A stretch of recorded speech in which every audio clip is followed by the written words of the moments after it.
welcome you to AICOG 2000 Oration, and which is to be followed by a CME of 3 brief talks. We have a great orator for today's AICOG 2000 Oration. Professor Dr. Fatemi sir. He is consultant obstetrics of and gynecology, consultant reproductive health, group medical director of ART Fertility Clinics. Sir has graduated with MD in 1999 at Girija University with magna cum laude. In 2005, he won Pfizer Educational Grants as the best graduate fellow in gynecology in Brussels, Belgium. In 2008, he was recognized as subspecialist in reproductive medicine and surgery by ESHRE and EBCOG, that is European Board and College of Obstetrics and Gynecology. During his training and later on, also as a consultant, he has performed several studies in various fields of gynecology and reproductive medicine and surgery. He successfully defended his PhD in endocrinology of the luteal phase in stimulated and substituted cycles in 2008 at the same university, Belgium. M. Fatemi is the author of more than 200 internationally peer-reviewed articles and several book chapters. He has held more than 150 invited spoken presentations at international conferences. In 2009, at the age of 35, he received the title of clinical professor from the University of Brussels. We welcome you, sir, and I welcome Dr. Kamini Patel, Madam, President-elect, to chair the oration. So we welcome you, sir, for the AICOG 2000 oration, which is to be delivered on Cesarean and subsequent fertility. Thank you.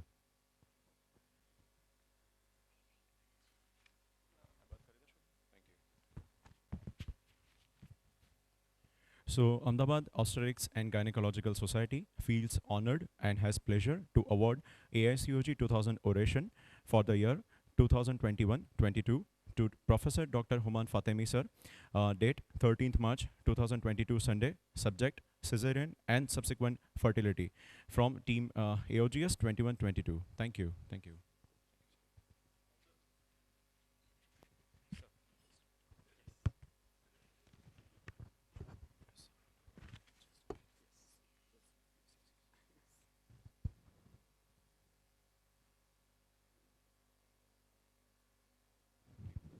I would also like to thank the Ahmedabad Society for having me. It's always a pleasure and honor to be in your beautiful city, especially to have the opportunity talking to you about a topic which to me seems to be very interesting. You know, the topic that I was going to talk about today is about cesarean. Cesarean is an operation that we perform very often. And the question is, what is the impact of that procedure on a subsequent fertility of a patient? Now, according to the legend of the 17th century, the name Cesarean came from the point that Caesar was born through cesarean. But actually that's a legend, and it seems not to be true, because at that time, all cesareans, women, unfortunately, they passed away, so they didn't survive. But we know that Caesar's mother was following all his fights and wars, so most probably that is not really the origin where the name Cesarean is coming from. But what we know is under the Roman law, under Caesar, there was a decree that all women that we knew they will not survive a delivery, you had to make a choice for the baby. So you had to do a cesarean at least to save the life of the baby. Does the name cesarean come from there? That could be. That's one of the thoughts behind that. I don't know if you have heard this name before. Ines Ramirez is a Mexican lady. She's a midwife. She was pregnant, living in a small village in Mexico, and she is the only known person on earth who did her own cesarean. So what happened, the baby apparently was transverse, and she knew the baby is going to die, and she was in a village, so she took that knife, made the incision by herself, and she delivered the baby. Both of them survived, which is a miracle. So there is also a case of a woman who did her own cesarean. Now, if you go back, the pre-modern cesarean, if you go back in history, how things have developed, we know that the first recorded woman surviving an operation of cesarean was in 1580. That was a farmer, a pig farmer. His name was Jacob Nuffer. And actually, he performed a cesarean with his wife after a prolonged labor. And this is the first recorded case of a cesarean where the mother and the child survive. The first one in the UK, it was in between 1850 and 1821. But interestingly to know, and this is to me very interesting, if you go back, let's say 150 years, it's not that long ago, 150 years ago, 85% of the cesareans, the mother did not survive the operation. So it's only 150 years ago in time, 85% of women passed away.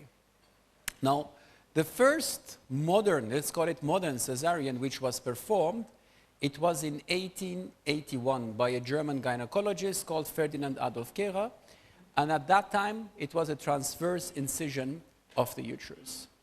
Now, in 1882, the first suture of the uterus was described, how to close the uterus once you open it. And the real clean antiseptic cesarean was done in 1888 by Murdoch Cameron. And the incision we are using today, the so-called Pfannenstiel incision, the bikini cut, was initially introduced in around 1900 by a German gynecologist, Hermann Johannes Pfannenstiel.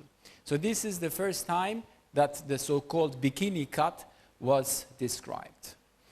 Now, cesarean is the most common operation performed as a surgical procedure, the most common. And I don't know what is the rate of cesarean. Do you have any data on the rate of cesarean in India? Yes, sir. Basically, it varies with regards to the institution and the private institutions. So, like teaching institutions does have around 30 to 50%. The range might be. With regards to private, it is like 60 plus sort of. Wow, wow, it's a lot. It's a lot. So basically, if you take a look at the guidelines of WHO, it should be between 10 to 15%, 1-5, not 5-0. And I can tell you, so here it seems to be 30 to 50, let's say 60%, which is very high. The guidelines say it should be 10 to 15%. Now, there is a significant increase over the last 25 years. Is it because to medical legal reasons? Because we are also afraid of being sued, so we just open the uterus, take out the baby without having any issues. Repeated cesarean, dystocia, fetal stress. You know, I remember when I was in university in Brussels, so we had to do once every 4 or 5 days.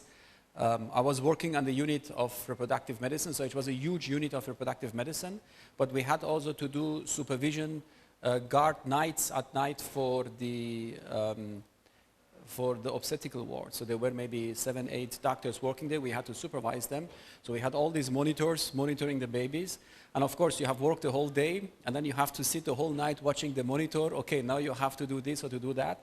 But we had a really strict control to do a cesarean. Obviously, in the beginning of the night, we would like to cut all the babies out, go to bed and sleep, but we were not allowed to do so. So there were certain guidelines. So we needed to make the pH measurement from the head of the baby. And if the pH was less than a certain value, then we were allowed to do a cesarean. And by doing that, the cesarean rate in our university was 15%. Because we had really a control of not to do a cesarean. Now you might ask the question, yeah, but I mean, mother doesn't suffer, the baby is safe, what is the problem? And the topic of this presentation is exactly the possible subsequent problems of a woman who undergoes a cesarean.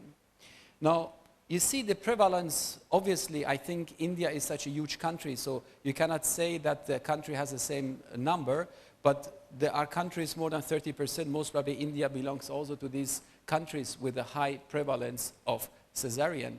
WHO estimates 6.2 million are not medically indicated, and that was 7 years ago. Now, we have received data from the Ministry of Health recently, that was actually a few weeks ago. They say it's 35%. And I told them, I'm sorry, I disagree, because what we see is much higher than 35%. The prevalence is indeed around 50–55%.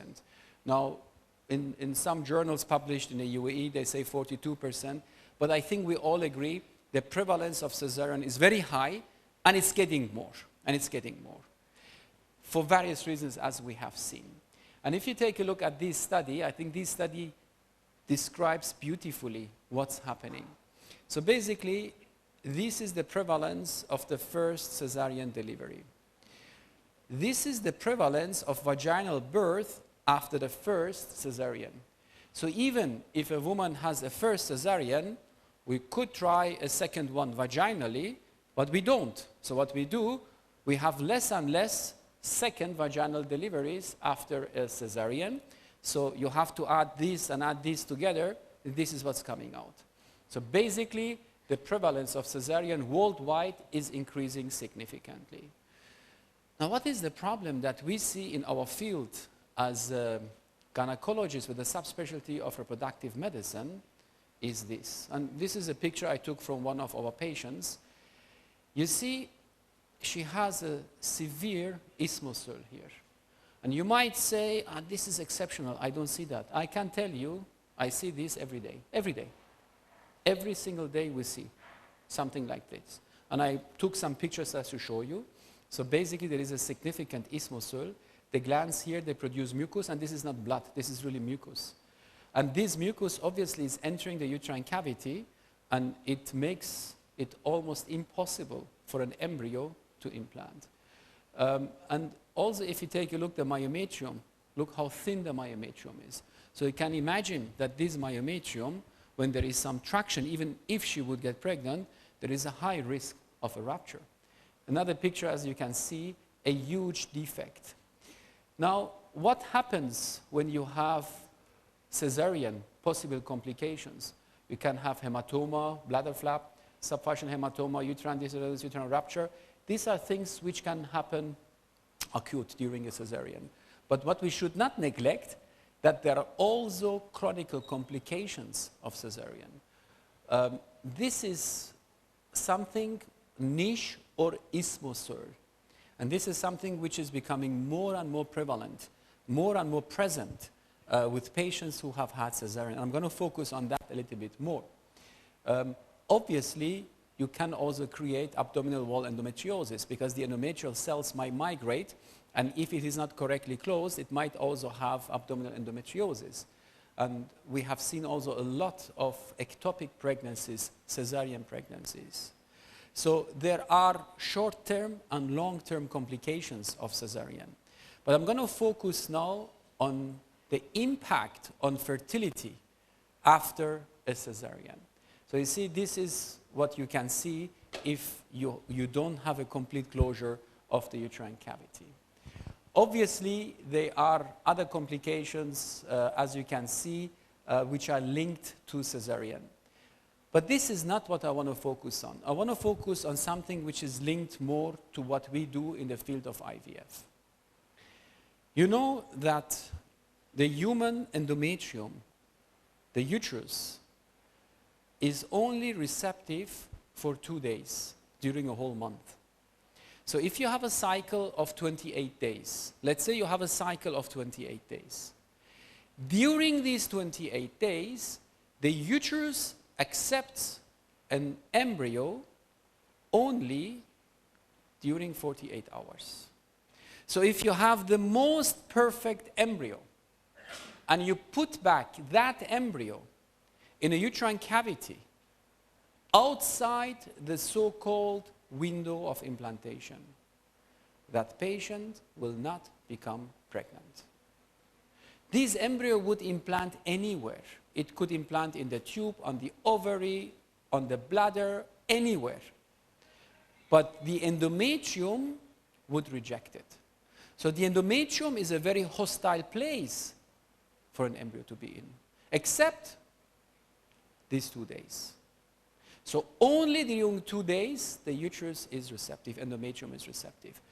Now imagine this receptivity goes with interaction of all these steroids on daily basis, every day.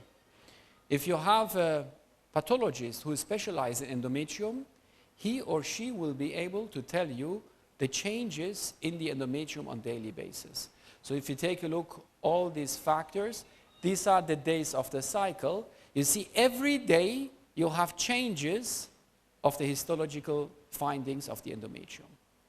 And it has a certain meaning that you have these changes.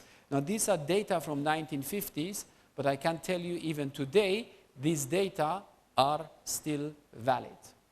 This is a beautiful paper which was published 2 years ago in Nature Medicine, a beautiful paper. So what did they do here? They basically replicated this, not on histological level, but on gene expression level.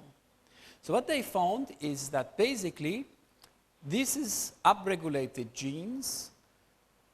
You see these genes are upregulated. The moment your window of implantation opens, you have suddenly a downregulation of these genes, and you have the window of implantation. So this is the only time in a cycle of 28 days where the endometrium is receptive to accept an embryo for implantation. If you put an embryo here or here, the chance of implantation is extremely poor. So as you can see, the endometrium is very sensitive. Now what happens if you have a cesarean and your cesarean is interfering with the window of implantation? So then there is a risk that the subsequent pregnancies might be becoming more difficult. Now this is a paper we published 2-3 years ago in Human Reproduction. So we described the prevalence of isthmosol and the reason why isthmosol is happening. First of all, it is the location of incision which is important, and secondly, the way you close is extremely important. So when we do our incision, it's important that the incision is done on a correct location. Secondly, the closure, and I'm going to come back to that, because the way we close, sometimes we want to close very fast because we want to continue with our consultations and see other patients. But exactly that might be the cause why we see exactly that what you see here. And the defects which have been described, there are different kinds of defects. You know, it can be like this. But at the end, you know what is happening? There are two global kinds of defects. So when you have an isthmosol, let's say you have this opening here. Sometimes there is a liquid here, and this liquid is not blood. At some point there will be blood. So what is happening? Patients that have the period, sometimes the period goes out, but because you have a hole here, some of the blood is going to that hole. So then you have a clot, the period stops, and after 2 to 3 days, the patient starts to having some brownish discharge. So if you have a patient after a cesarean, she comes to you after 3-4 months, she says, "Doctor, the pattern of my period has changed. I bleed like usual, it stops, and after 3-4 days, I have some brownish discharge." Then the light should go on. Maybe there is some blood clotting there coming out, causing the symptom that this patient is describing. So this is one problem, but that's not the biggest problem. The biggest problem is these glands which are here, under stimulus of estradiol, somehow they produce a mucus. They produce a mucus. Then it depends if this mucus is getting that side or is getting that side. Because if that mucus is going back to the uterine cavity, a place where the endometrium is very sensitive for the window of implantation, of course the chance of conception will be less. So this is why the location of incision is important, the closure is important, because if it is too far towards the cavity, that liquid will not remain here. It will go back to the uterine cavity, and it will have an impact on subsequent implantation. Now, how can you fix a niche? There are various ways of fixing this. You can do that laparoscopically, you can do that hysteroscopically. Hysteroscopically, the results are very limited, even though there are some people promoting that. This is a paper which was published in Fertility Cesarean by Professor Candiani from Milan in Italy, and they have a more novel approach of correcting an isthmusole. It's a vaginal approach. So first they do a hysteroscopy, then they identify, like they would do a vaginal hysterectomy actually. They open the anterior part of the cervix, they disconnect the bladder, and basically they identify the defect of the isthmusole, the niche. They open that part, they perforate it, and in fact, this area has a defect. You cannot just stitch it because the damage has been done. You need to cut out the bad tissue. So in fact, what you need to do, you have to open this area, you have to cut the bad tissue, disconnect it, and then put the stitches back on the position. And here it is important how you put the stitches. And I'm going to come back to the point of how to put the stitches. And this patient, for example, it was done beautifully. You can see also the pictures before and after. And actually, you see here, they cut the bad tissue. I'm sorry, it was stopped. No, it's coming back. So they cut the bad tissue and they put the stitches. Now I'm going to explain you how we have to put the stitches in order to prevent an isthmusole to happen. Now, first of all, what is the reproductive income after a cesarean? And as you can see, this is a paper from 2017. The existence of cesarean impacts the embryo implantation and clinical pregnancy and increases the difficulty of embryo transfer. So first of all, the receptivity of uterus is decreasing, so you have less receptive endometrium, obviously. The pregnancy rate is significantly lower. P-value is less than 0.05, so it's significantly lower. But what we also see, you always have a little bit of adhesions and scar tissue formation between bladder and so on. Also, the difficulty of a transfer increases. You have to understand when we put back an embryo, it is for the uterus traumatic. It is not normal that the day of implantation, a catheter is going to the uterine cavity. Come on, I mean, this is not normal. So we have to be very atraumatic when we do that. So when we enter the uterine cavity, we have to be very gentle. Now imagine you have adhesions and you have a bumpy road to get where you want to. So what do you have to do? You have to push. Now when you push, the uterus thinks by itself, hey, what's going on? So I'm starting to contract. Contraction also will reduce the chance of implantation. So difficulty of transfer, this is one thing. The second thing is, imagine you have the mucus, and we are lucky the mucus is only here. It's not migrating to the cavity. So the patient is lucky the mucus is here. Let's say we are lucky enough to bypass the cervix, and we go to the place of cesarean. Then you have to think there is a swimming pool full of mucus. So we go through that swimming pool, and then we put our embryo again through that swimming pool. Could it be that this swimming pool is sucking out the embryo from the catheter, and that the embryo is just falling somewhere where it doesn't belong to be? See, these are the things we need to put in consideration. Difficulty of transfer, mucus sucking out the embryo, and reducing the window of implantation because of a presence possibly of mucus. There have been also studies looking into the microbiota presence before and after cesarean. And also there seems to be some significant differences. This is a recent study, I think 3-4 months ago, came out. More than 1,500 patients, an adverse impact on the pregnancy and live birth. Now this is IVF. You would say, I don't care about IVF, I care about natural conception. But I will disappoint you, because these data, and I will show you later, are also present in natural conceptions. So it seems that every cesarean that we do seems to have a negative impact on subsequent fertility. Again, recent meta-analysis, pregnancy, you see it's not touching the unity line, significantly less. You see, there seemed to be really also an impact on the birth weight of the babies. This is a paper came from Holland, from University of Amsterdam, I think, Vissers, and also they had the same finding. And as you can see, primary outcome, live birth, vaginal, cesarean, p-value less than 0.05. Live birth, 0.03. So you see, all these studies that you're looking at, they all point towards the same thing, that the pregnancy rates are less. Now, most of what I have shown you is after fertility treatment. Again, you might say, I really don't care. I mean, most patients are getting pregnant naturally. But look at that. This is JAMA 2020. Association between mode of first delivery and subsequent fecundity and fertility. You see?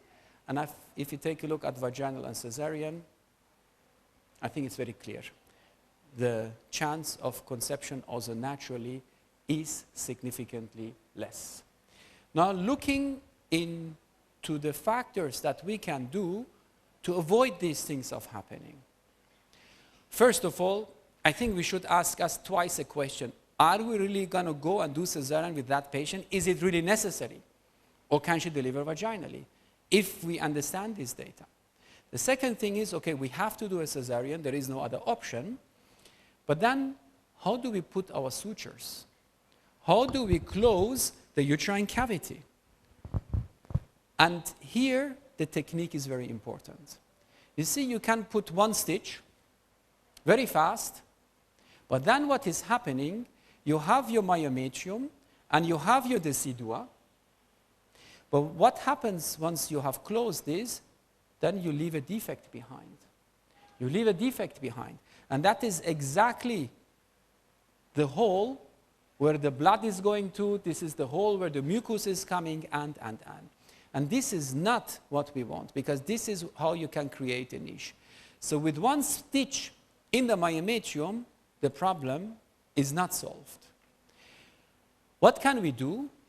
If you take a look at the anatomy, so this part needs to be closed. But you have to be cautious, because imagine you go through the decidua. You go through and through the decidua, that also creates scar tissue formation.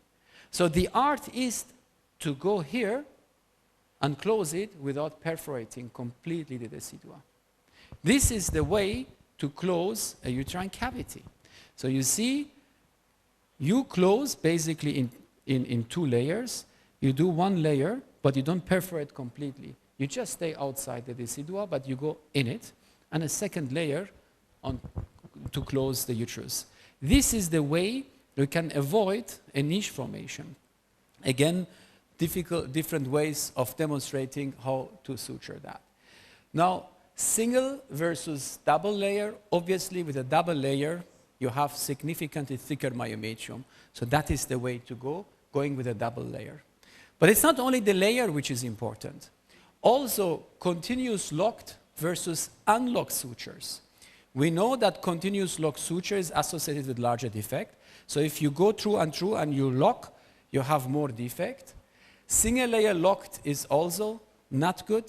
Continuous unlocked double layer technique is beneficial.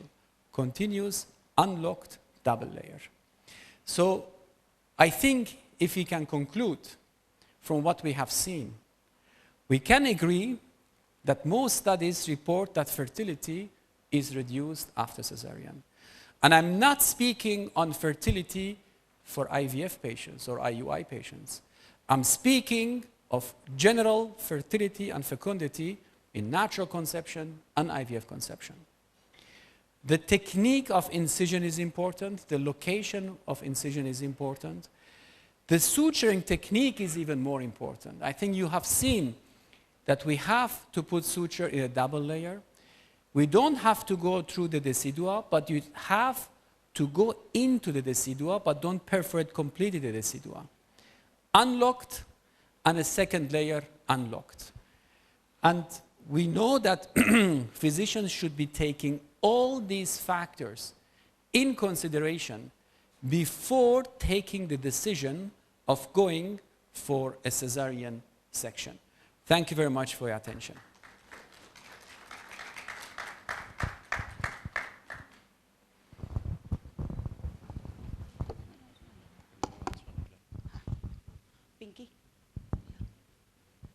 and I think we all should be very cautious. The young generation working on the fast C-section closure, we should be looking at this, because coincidentally, even I have found out in this last 15 days, same type of one in the posterior and one in the anterior. I'm going to address it on Tuesday. Repeated natural conception scar ectopic. So, well, this is coming into our practice more and more. So let us take more care while closing the C-section. And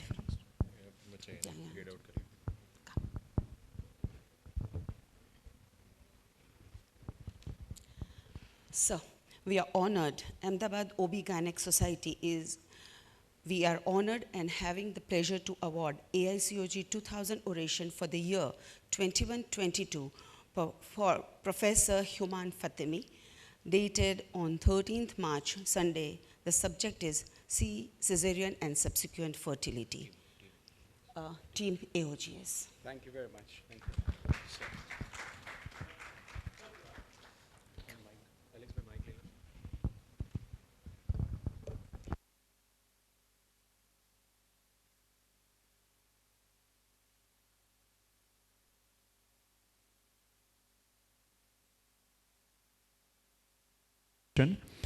We now proceed to the CME part. We would like to invite chairpersons for the CME, Dr. Heena Shah, madam. She has 22 years of experience in private practice, and she was committee member of AOGS for 2 years, 18-19 and 19-20. And she has interest in bad obstetric history and high-risk pregnancy. We welcome Heena Shah, madam, to chair the session. Next chairperson is Dr. Meeta Patel Adroja, madam. She has done her MBBS. She has passed her MBBS from NHL in 1990, and she has done her MD from BJ Medical College and in 1993. And she has been private practitioner since 1994, and at Shubham Hospital, Naroda, and Shubham Women's Hospital, Satellite. We welcome you, ma'am.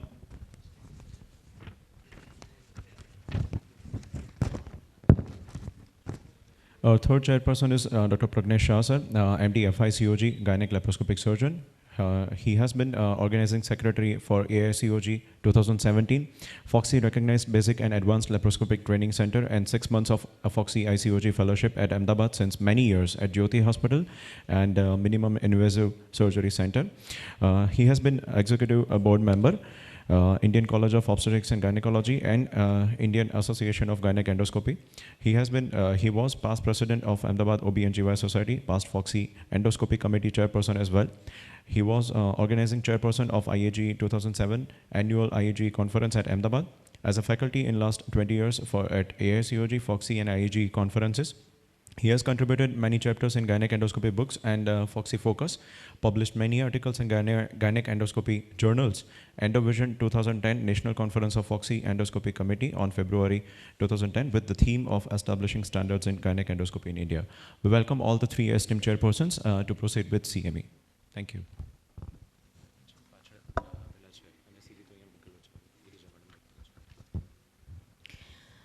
Good morning, everyone. Thanks, AOGS, for inviting us as a chairperson for the session. I would like to introduce Madam Dr. Girija Wagh. She's a professor in Department of OB/GYN in Bharati Vidyapit Medical College Hospital, Pune. She's a senior consultant, Cloud9 and Apollo Hospital, Pune, faculty professor, OGASH International Experts Journal, coordinator, chairman, Medical Disorders in Pregnancy Committee, Foxy, Vice President, India Chapter, Gestosis, member in Governing Council, ICOG, Joint National Secretary, Foxy 2010, and she's an Assistant Coordinator in National Eclampsia Region Registry since 2008. She's a member, Central Supervisory Board of PCP Act since 2010 to 2014. She's a National Mentor, LAQSHYA, Lakshya NPOQCN, peer reviewer, Jogi, BGOC and EGOC, course director study, OBGY, Anandibai Joshi Award for Excellence in Medical Services. Please, Madam, welcome to the AOGS Society for your talk. Respected chairpersons, the August gathering of the Ahmedabad OBGYN Society, the senior teachers, professors, and senior members of this esteemed society. It's always like homecoming for me coming to Ahmedabad because there's so many friends here. And it's indeed a great opportunity for me to share whatever I have learned from the recent past. We had a wonderful oration just some time back, and I'm sure that with that the bar has been set high. I would try to bring about what are the evidences currently in practice for progesterone that we are using currently. Thank you for that very kind introduction. And what I am going to discuss today in the entire talk is, we all know that we are using progesterone for miscarriages and preterm labor. It's quite been established. However, we are still concerned about its efficacy as well as safety. And then the question continues to knock our doors of our mind. Is it really useful? And whatever actions have been described about this particular molecule, are there of the extrinsic progesterone that we supply, or is it always been spoken about what is intrinsically present in our body? So we all know that progesterone is manufactured inside the body. Whenever we are speaking of immunomodulation, we are speaking about uterine quiescence, is it the same progesterone which is coming from inside, or are we talking in context with the what we are going to be supplementing to these patients?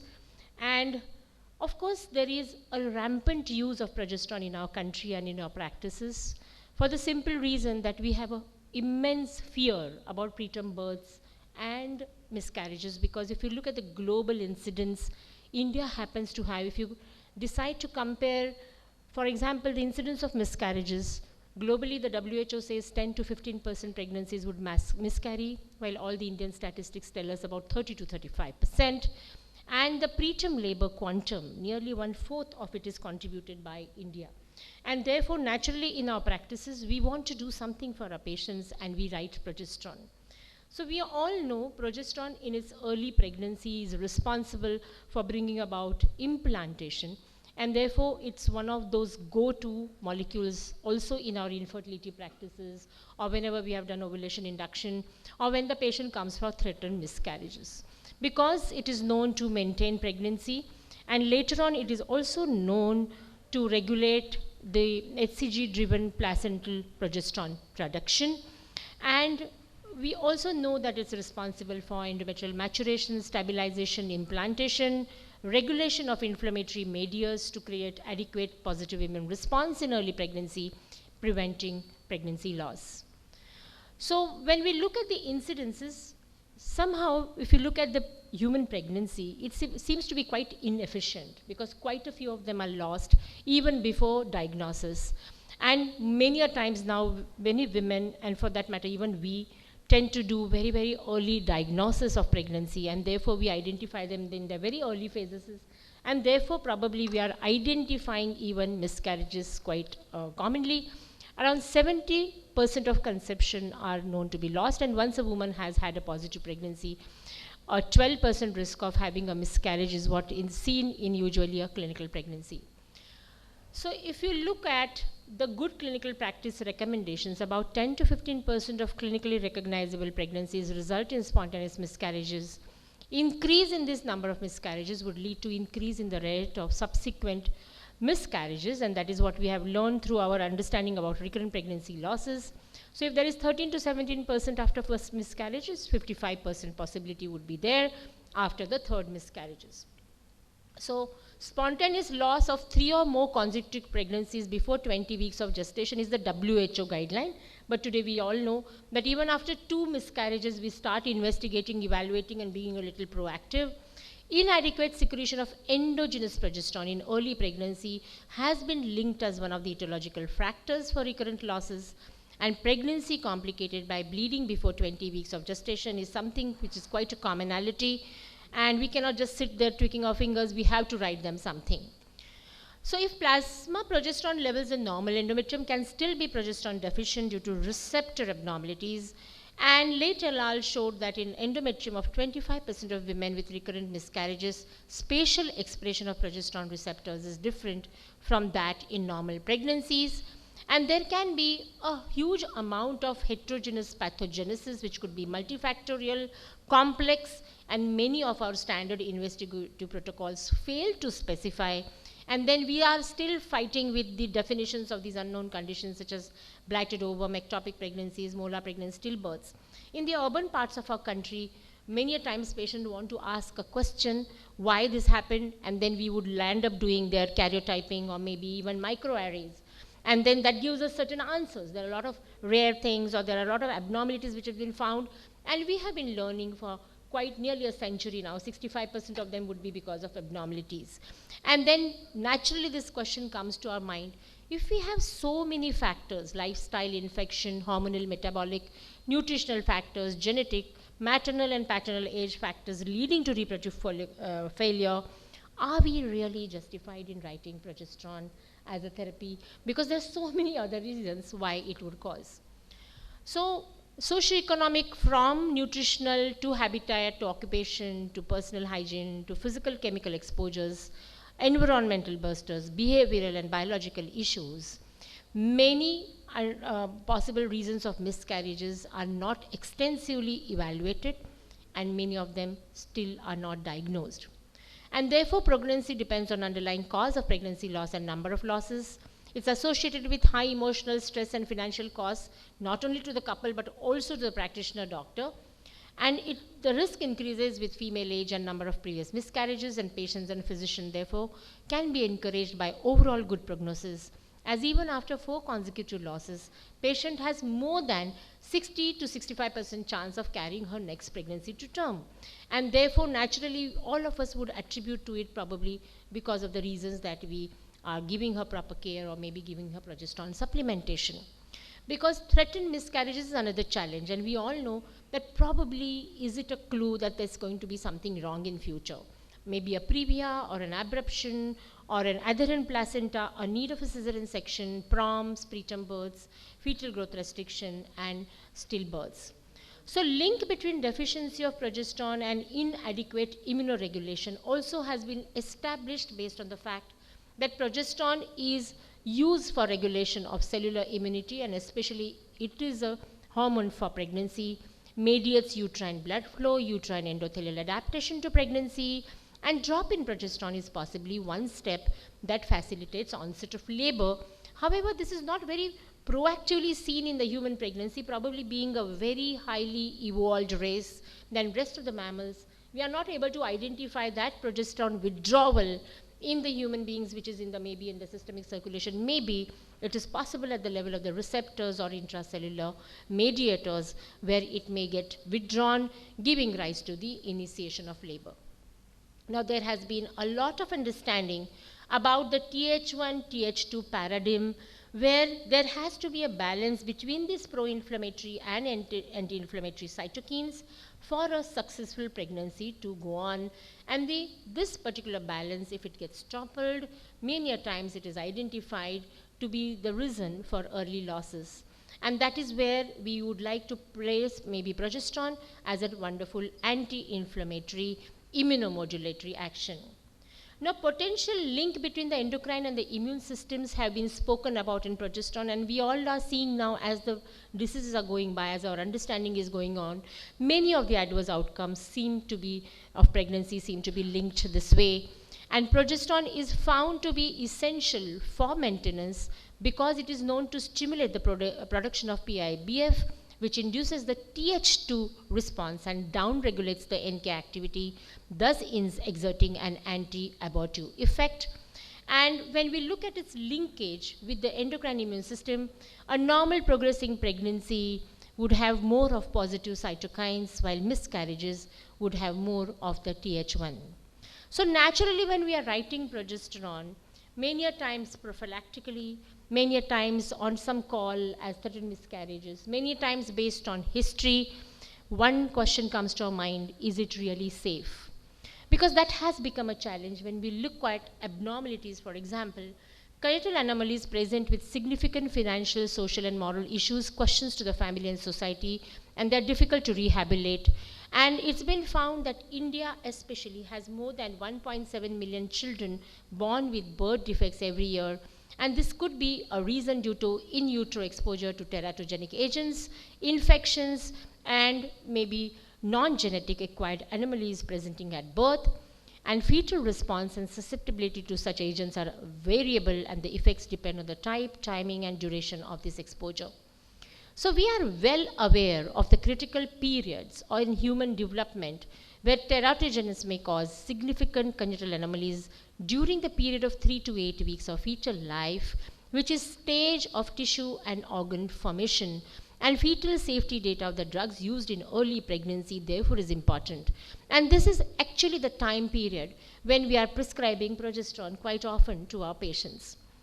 So pregnancy has been, it's been in use for over 60 years and started from 1940, and especially during ART or treatment for prevention of miscarriages in high-risk moms. Reports have been issued by the US FDA linking exposure to progestins, the synthetic derivatives, to a significantly increased risk of perinatal death in singleton or twin pregnancies. And furthermore, therapies applied in pregnancy might have differing effects in the neonatal period and early childhood, benefit in one and harm in another. And use of steroid hormones in first trimester is a serious issue, as organogenesis takes place at this time, and therefore there is a possibility of harm not only from congenital anomalies but also long-term issues. So the progesterones that are available to us to be used are various. Progesterone P4 being endogenous, which is already there, and exogenous becoming micronized progesterone, while progestins, which are synthetic, are the dydrogesterone and 17-OHPC. So if you look at the data on NMP, it has been shown to have a long-term effects of prenatal progesterone exposure, neurophysiological development, and hospital admissions in twins up to 8 years of age was studied in total of about 492 children, and they had been exposed prenatally to micronized vaginal progesterone and 497 to placebo. And there was no difference in the number of admissions to or length of stay in the hospital between the treatment groups, and they found no overall differences in the rate of diagnosis, and this is the 2016 publication. Now, long-term effects of prenatal progesterone exposure and this particular study concluded that second and third trimester exposure of the fetus to progesterone does not seem to have long-term harmful effects during childhood, but future studies should focus on cardiac disease in these children. Now, if you look at the various parameters that were studied, from communication to gross motor, fine motor skills, and then various kind of other things were studied in both the progesterone and the placebo group in this particular study. A prospective comparative study of oral NMP-SR tablets and vaginal NMP capsules in women with threatened abortion and patients at risk of preterm labor was published in American Journal of Perinatology, and you can see the publishers have been our own colleagues, Dr. Heena Shah et al. From Mumbai, and they prospectively studied the efficacy of oral NMP in prevention of miscarriages, where Group A was given oral NMP-SR tablets, Group B was given with threatened abortion who received oral NMP-SR 200 milligram orally BD, one group was given 400 milligrams, and Group C was 50, were given threatened abortion who received NMP 200 milligram capsules per vaginum BD. Now 96% in Group A and C and 94% in Group B crossed 20 weeks. And rate of first trimester abortion in each group was 4%, while in Group B, one case of the second trimester was also noted. One perinatal death was reported each in Group A and B, and 2 perinatal deaths were reported in Group C, and 1 due to birth asphyxia. It's just very small data, but all the same, it at least gives us a confidence that maybe when you prescribe progesterone, you have something that probably you're helping the patient and it would maybe resolve. Of course, our world over today, we are speaking about a need of a larger cohort study to be able to actually conclude anything. Now, if you look at the data on the synthetic progesterone and progestins, these are actually, it's very important to understand that they are isomers. These are different compounds that have the same molecular formula, but the atoms are attached in different ways. And stereoisomers are isomeric molecules and have the same molecular constitution, but a different three-dimensional spatial arrangement of the atoms. And therefore, it's something similar to levosalbutamol and salbutamol, where there is a change in the orientation of that particular molecule, which changes its properties. Now, we always have been remembering this thalidomide disaster, where nearly 60 years ago, thalidomide was prescribed to treat morning sickness, and this became one of the world's largest selling drugs that time, and was marketed heavily and advertised as completely safe. And it has always kept in our mind a huge amount of devastating memories where stereoisomers may have differing safety profiles, giving rise to these kind of birth defects that were quite common, where children suffered from phocomelia. So dydrogesterone is another such progesterone which we are using very commonly because of its immunomodulatory action. It has given us a lot of confidence.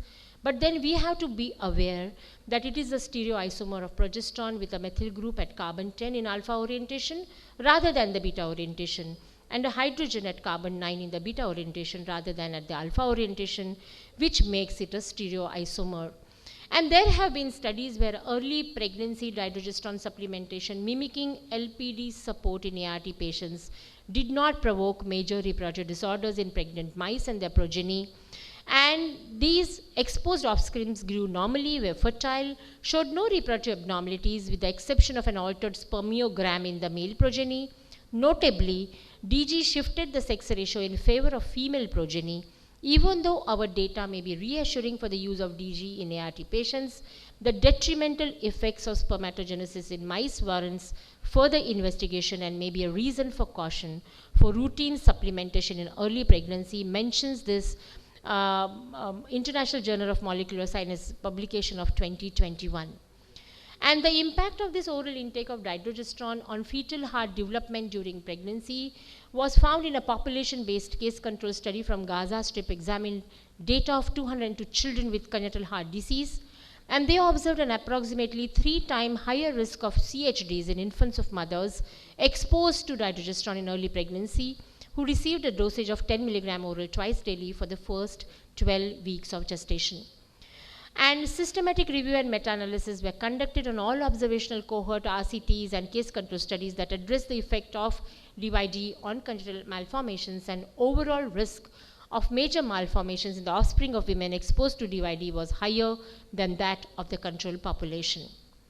Again, there was a retrospective case control study of birth defects which concluded that we identified a positive association between dydrogesterone usage during early pregnancy and congenital heart disease. Nevertheless, further studies are needed to confirm these results. Now, because of its potential importance, this study was selected by Lancet to be republished to ensure it gets visibility and attention once again in 2017, where association between oral intake of dydrogesterone during early pregnancy and CHD, a case control study, was revisited. Now, the BMJ journals, in their observation, have concluded that DYD confers a teratogenic effect after exposure to the recommended dosages in pregnant women, and some of these adverse fetal effects are further augmented by concomitant use of IVF and other forms of ART, and these independent teratogenic effects may have important implication for the child and the family. And this is in 2019. And the expression of concern is the fetal outcome following dydrogesterone exposure in pregnancy, because we do not have sufficient information about the reason for retraction of the trial to provide evidence that this abstract is unreliable and should be retracted. And this was something which was taken off for publication some time back. Again, expression of concern to fetal safety of dydrogesterone exposure in the first trimester of pregnancy has been spoken about in the Nature Switzerland AG 2020 publication, where it was informed to the intention to place this notice but did not reply to correspondence regarding this. And therefore, these questions are there. We are at the fag end of all this understanding and literature, and with questions in our mind, what would be best for my patient? There was one more study of the Mother Risk International Journal, and this is what is causing a lot of discussion nowadays, is that till more studies available, the study concluded that it is important to advise parents about these potential fetal effects which confer teratogenic effects after exposure to the recommended dosage in pregnant women, such as spina bifida, then cryptorchidism, hypospadias, and so on. And therefore, in utero, likewise now, another synthetic progesterone is in utero exposure of 17-alpha hydroxyprogesterone caproate, which would increase the incidence rates of early onset cancers. Because even before mechanisms of carcinogenesis were elucidated, caution using 17-OHPC and other endocrine active pharmaceuticals in early pregnancy is warranted, especially in the absence of a clear short-term benefit and given the possible effect on risk of cancer in adult offsprings. So the authors concluded in the Cochrane review that the overall available evidence suggests that progesterone probably make little or no difference to live birth rate for women with threatened or recurrent miscarriage. However, vaginal progesterone may increase the live birth rate for women with a history of one or more previous miscarriages and early pregnancy bleeding, with likely no difference in adverse events.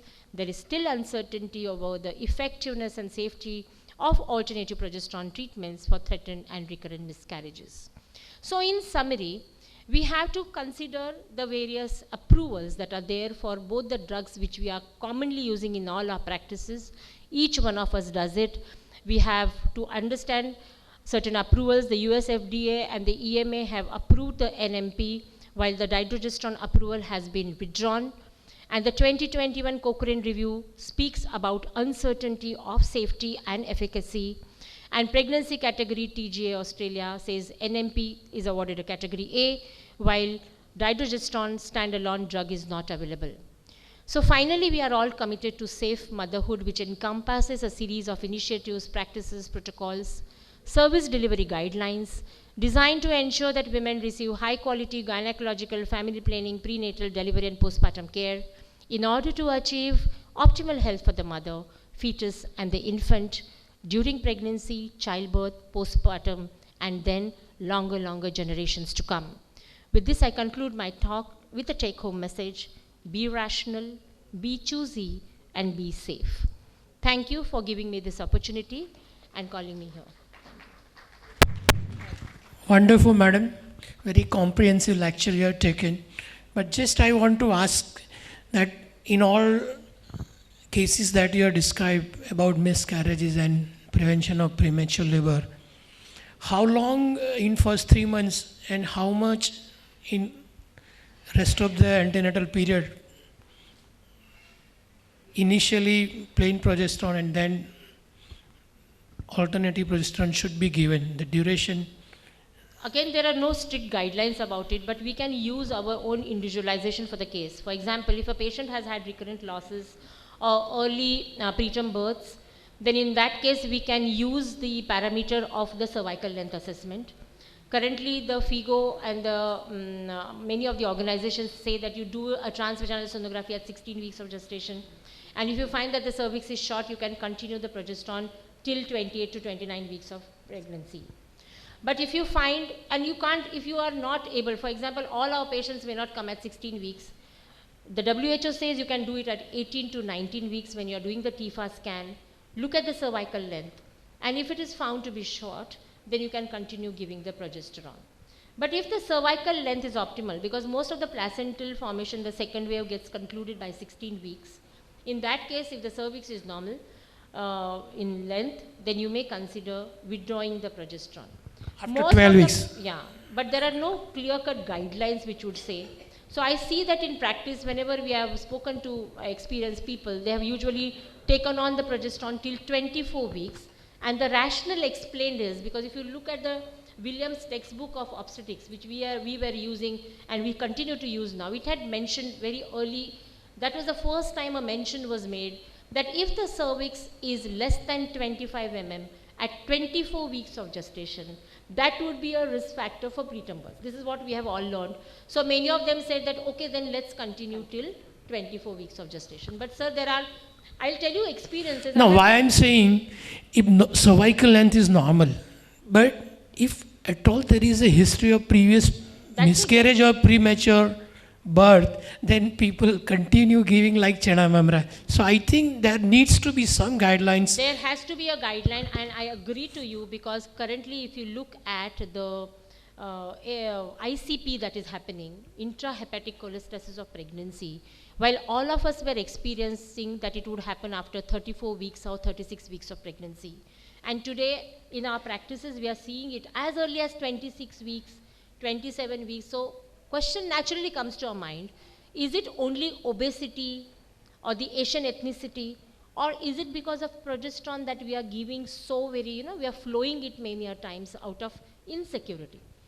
Is that the reason? And the cost also matters, Patient doesn't know whether how much is likely to be useful, but then ultimately overall cost and again. There are theoretical possibilities and observations made that there is a possibility of gestational diabetes also, which is associated with giving so much of progesterone. So safety definitely is an issue. Any question? May I request Dr. Yes, please, sir. Yes.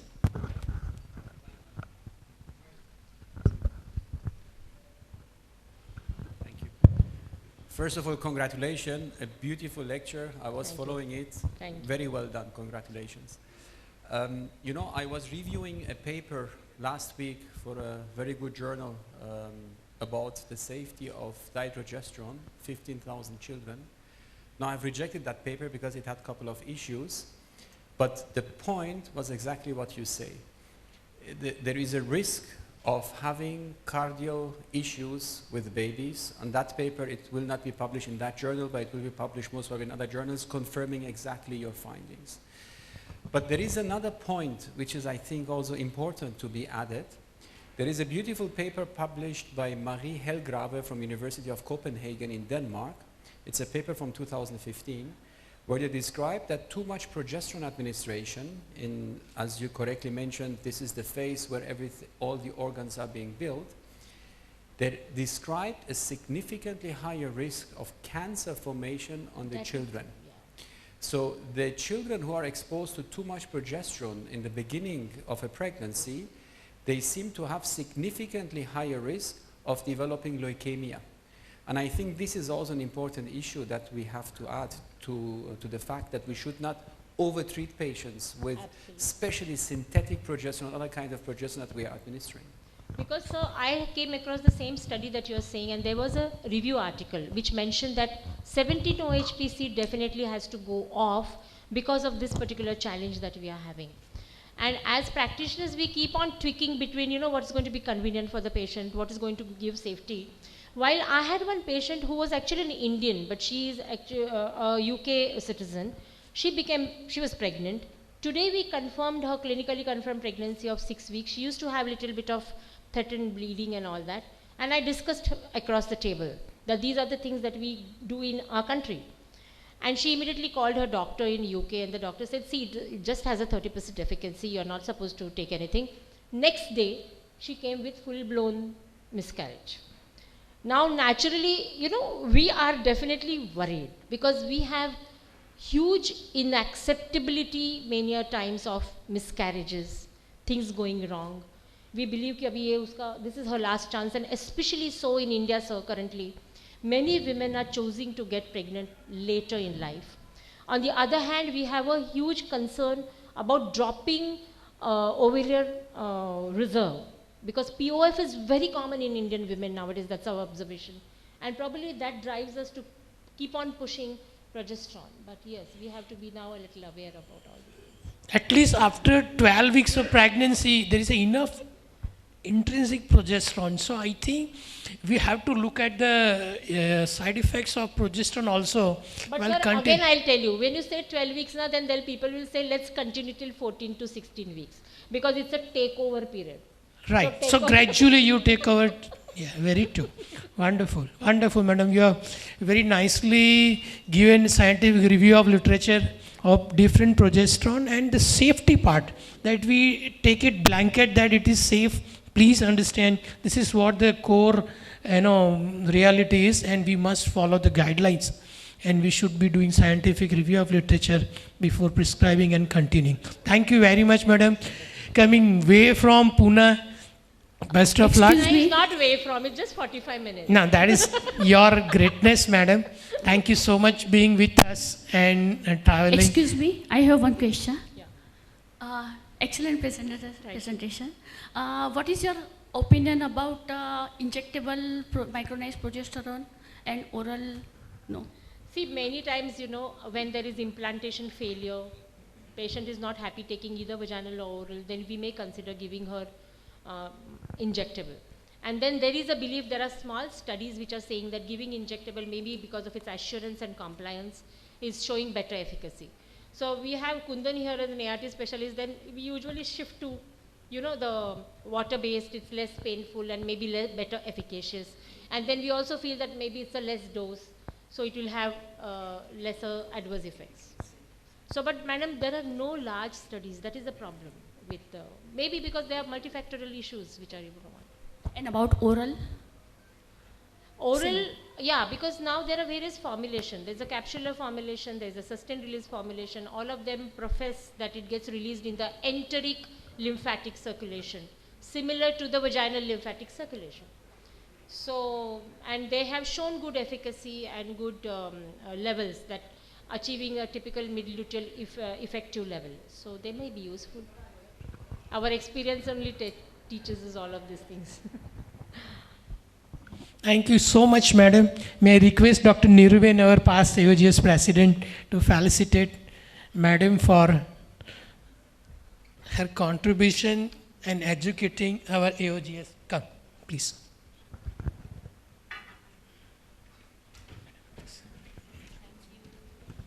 Madam, how super. Thank you, madam. Thank you very much.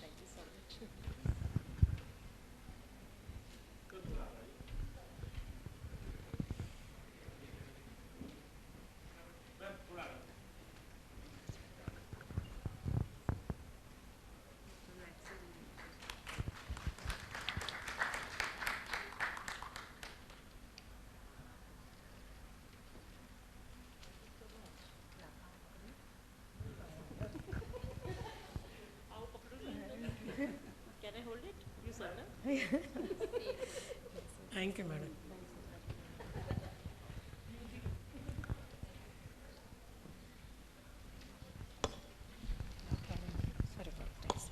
Hello. Just highlight the CV of Dr. Now I am inviting next speaker, Dr. Kundan Ingle. He is a chairperson of Infertility Committee, FOXY 2020-23, award for best research paper in ISAR 2019, and second best research paper ISAR 2018, third best research paper in FOXY 2019. So director of Nirmati Clinic, Center of Assisted Reproductive and Endoscopy at Pune, founder and treasurer of Maharashtra chapter of ISAR, founder member of Pune Association of Gynec Endoscopic Surgeons. He is a director of MOS Basket ART Bank Pune and presented first time research at 6th COGI World Congress at Vietnam on use of GCSF subcutaneously for thin endometrium. Welcome, sir, to the Ahmedabad. Thank you very much, Chairperson. Thank you so much. Good morning, everybody. Ladies and gentlemen, thank you, Chairperson, for those kind words of introduction. Friends, today I'm going to give a presentation on one of the very important combination of nutraceuticals, which is going to make a lot of difference into our practice, and what evidence and what literature says about that, we are going to learn about it.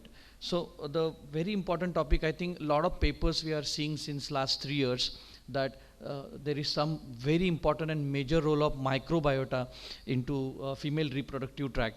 And there are several protective lactobacilli which dominate the healthy vaginal microbiota. Now, you will understand, I always ask to delegates a question that what do you mean by prebiotic and what do you mean by probiotic, and sometimes we get confused, what exactly it is. So just simply to understand that it's all related to microbiota. Prebiotic is something which is actually naturally existing into female reproductive tract, and probiotic is some substance which actually induces this microbiota by giving it exogenously. So that's the only difference between prebiotic and postbiotic. But the ultimate aim is to have a healthy vaginal microbiota, and we'll understand some evidence today that how does it contribute into a lot of pathophysiology of different diseases. And this is what we want called as a vaginal health. When we call healthy vaginal microbiota, means we want lactobacilli species. Now there are so many of microorganisms and bacteria they come into this lactobacillus species, but we need dominance. We don't want pathogenic anaerobes, but they do exist. So even in a healthy woman, we will always have both, but the balance has to be more on the lactobacilli. So if you have abundance of lactobacilli and even few of pathogenic anaerobes, still infection will not exist. That will have some kind of protection.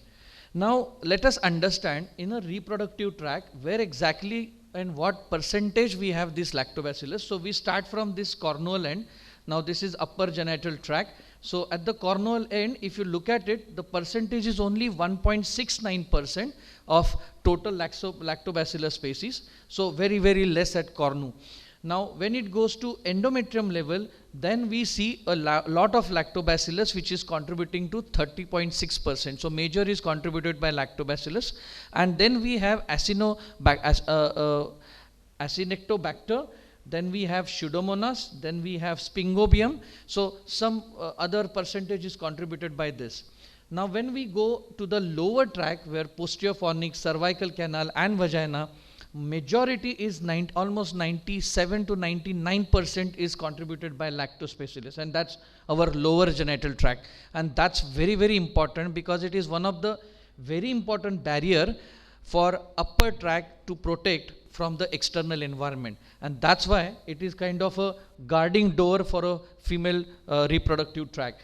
If you go into the peritoneal cavity, hardly we see any lactobacillus. So this is what is normal physiology. When we talk about vaginal health, it is important because it protects your upper genital tract.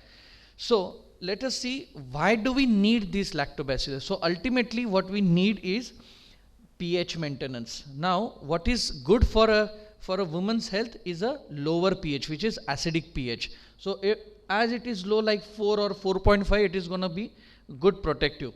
So depending on what species exist, we have different pH maintenance. So if we have, say, Lactobacillus crispatus, which is the most common prebiotic, and that maintains pH of 4, and having abundance of crispatus is going to protect her a lot. As we see more species, the pH keep on increasing, but when it goes beyond 5, that is 5.3 or more than 5.5, these are all induced by typically all those anaerobe pathogens, which includes gram-positive bacilli as well as variable gram-positive cocci and bacilli. So these two are group which contributes into pathogenic anaerobes because they maintain ultimately higher pH, which is detrimental, and that doesn't protect a woman from the damage. So just to give a brief idea, what is that lactobacillus is mean for and how does it act actually. So let us go into quick few points which are coming from again pathophysiology, that lactobacilli promote a healthy ecosystem by metabolizing glycogen, and they ultimately produces three substances. One is the lactic acid, hydrogen peroxide and bacteriocins. Now all these substrate which gets produced, they all have a antimicrobial properties. So what happens that because of this these three compounds, already there is a antibacterial and bacteriostatic properties they have, so they already acts against that and doesn't allow those abnormal pathogens to grow in abundance. So that's the protective action. Now three are very, very predominantly seen, that is Lactobacillus fermentum, then Casei or rhamnosus. So these are the one which we are looking at when it comes to probiotic, not prebiotic, the probiotic. And also we have to understand that even the endometrium needs it. Now last 3 years we are having lots of literature coming and telling us that we were always talking about only vaginal microbiota. Now we got to know that endometrial microbiota also exists, and it contributes a lot for the fetal growth and implantation and even for the pregnancy. So abnormal endometrial microbiota is associated with implantation failure, pregnancy losses, and also obstetric complications. So what is the difference between GI tract and the female reproductive tract microbiota? So because there is a huge diversity of microbiomes into GI tract. In fact, female reproductive tract needs a very minimal diversity. So we need only 5, 6, 7 more common species. Even those are present, we are good. So, but for the gut, it is completely different. So gut is always shows of large different strains of lactobacillus, and this is how a gut microbiota impacts on female reproductive, because ultimately it passes through the epithelium and then it through the blood vessels. It also acts on certain reproductive organs and plays a normal physiology. So we need these gut microbiomes for certain inflammatory reaction which happens naturally in her body, that is menstrual cycle, then also formation of gametes, then because of which if there is a dysfunction leads to PCOS, and fertilization process is also important and control, and for that matter we need a microbiome. Even fetal placentation is very important part where we need this inflammatory reaction, and there are fetal growth, development and survival. So every part of reproduction up to the newborn, up to the third trimester, I think lactobacillus is required, and that's why even gut microbiome is also contributes and have a source for vaginal microbiomes. Now these two terminologies are very important. One is called eubiosis and second is dysbiosis. As you know, eu words comes when it is a normal scenario, like euthyroid, eugonadotropic. So it is again here eubiosis, which is a normal, where we see more than 90% lactobacillus. As I said, we will have some percentage of other species which are pathogenic anaerobes, but they should be less than 10%. So what happens, there is a low microbial load, and because of which there is a tissue regeneration or remodeling and moderate immune stimulation. So these which are harmful called alpha beta diversity, interleukin alpha beta diversity, which is very, very low because of eubiosis status. And what this is called community state types, that is 1, 2, 3 and 5. These are good lactobacillus. Now this 4 is something which we don't want. That is that type which includes all pathogenic anaerobes. So that exactly happens in dysbiosis, where we see lactobacillus concentration has gone down below 90%, but we have more like high microbial load. So tissue gets destructed, immune stimulation happens, there is a high diversity between interleukins, and those presence of those 4 types of anaerobic species like Gardnerella, Prevolata and Alpobium. So this is what is called dysbiosis. So dysbiosis simple is disturbance into the function. So what happens exactly at a molecular level? So lactobacillus goes down and those pathogenic organisms or bacteria, they keep increasing. At molecular level, we see certain cytokines like tumor necrosis factor, which is very commonly increased, interleukin 6, 8 and interleukin 1 beta, and pH also goes increasing as we saw in a previous slide. So this all leads to a inflammatory reaction which is detrimental. So we have inflammatory reaction which is required even for physiological functions, but at the same time we need a such kind of inflammatory reaction. They all causes disturbances into female reproductive tract, like ovulatory abnormalities, PCOS, endometriosis, premature onset of labor, infertility and cancer. So we're going to learn about these today. So how that inflammation, because of these microbial changes, it causes these kind of associations.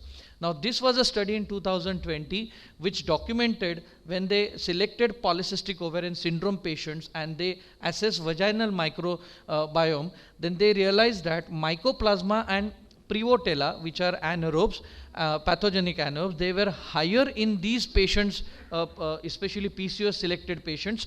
In their vaginal fluid, they found these concentration more, and the relative abundance of lactobacillus, which we need more than 90%, they were significantly lower than the controls. So in the vaginal microbiome, the Mycoplasma genus are associated with PCOS. So again, PCOS is also an inflammatory situation, inflammatory condition, and that is the trigger which is also coming from or contributed by vaginal microbiome. Now in patients also with recurrent implantation failure. Now that's a very new data. This is 2020. What they found is patient group who's got RIF, recurrent implantation failure, they have a higher microbial alpha diversity than a control group. If you look at this graph in this study, this is a distribution of vaginal microbiome. So you see these are all abnormal anaerobes, and you will see abundance of these, that is Provetella and Streptococcus. So these are more into RIF group, and that's why if you treat RIF group patients even with lactobacillus before planning them for a next IVF cycle, you will see that the implantation rates increases. So this was good evidence which is coming up now, and we are utilizing into ART practice. Now this evidence that endometrial microbiota has an effect on implantation. So this was in 2016, the very initial days, the presence of non-lactobacillus dominated microbiota in receptive endometrium. Now in these patients, when they get selected, their endometrium is already tested by ERA, and those were receptive endometrium patients were selected, but they had non-lactobacillus dominated microbiota. Look at the implantation rate compared to controls, it dropped down to 23%. Even the pregnancy rate was low, even the ongoing pregnancy rate was very, very low, and the live birth rate was also significantly low. So ultimate outcome of the pregnancy is getting affected here, and that's because of non-lactobacillus dominated microbiota in a endometrium, in an endometrial tissue.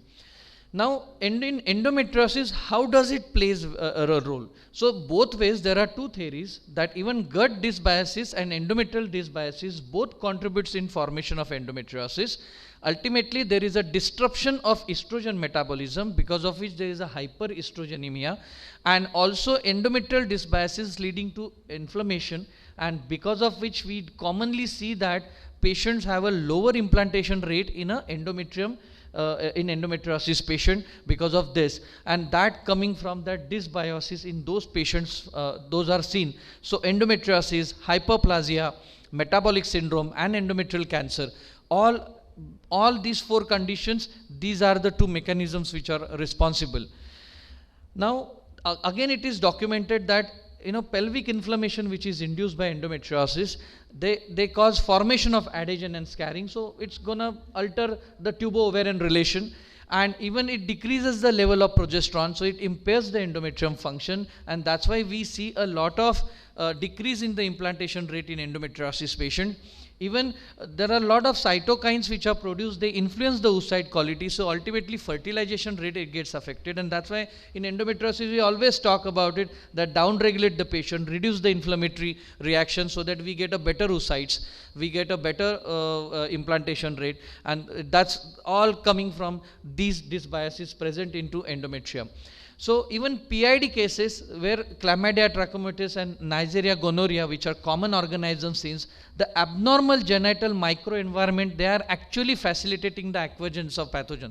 So if she has good, abundant, healthy microbiota, even that can also prevent the affection by these kind of microbacteria, and it has been documented that among the risk factors for PID is again a dysbiosis present in the vagina.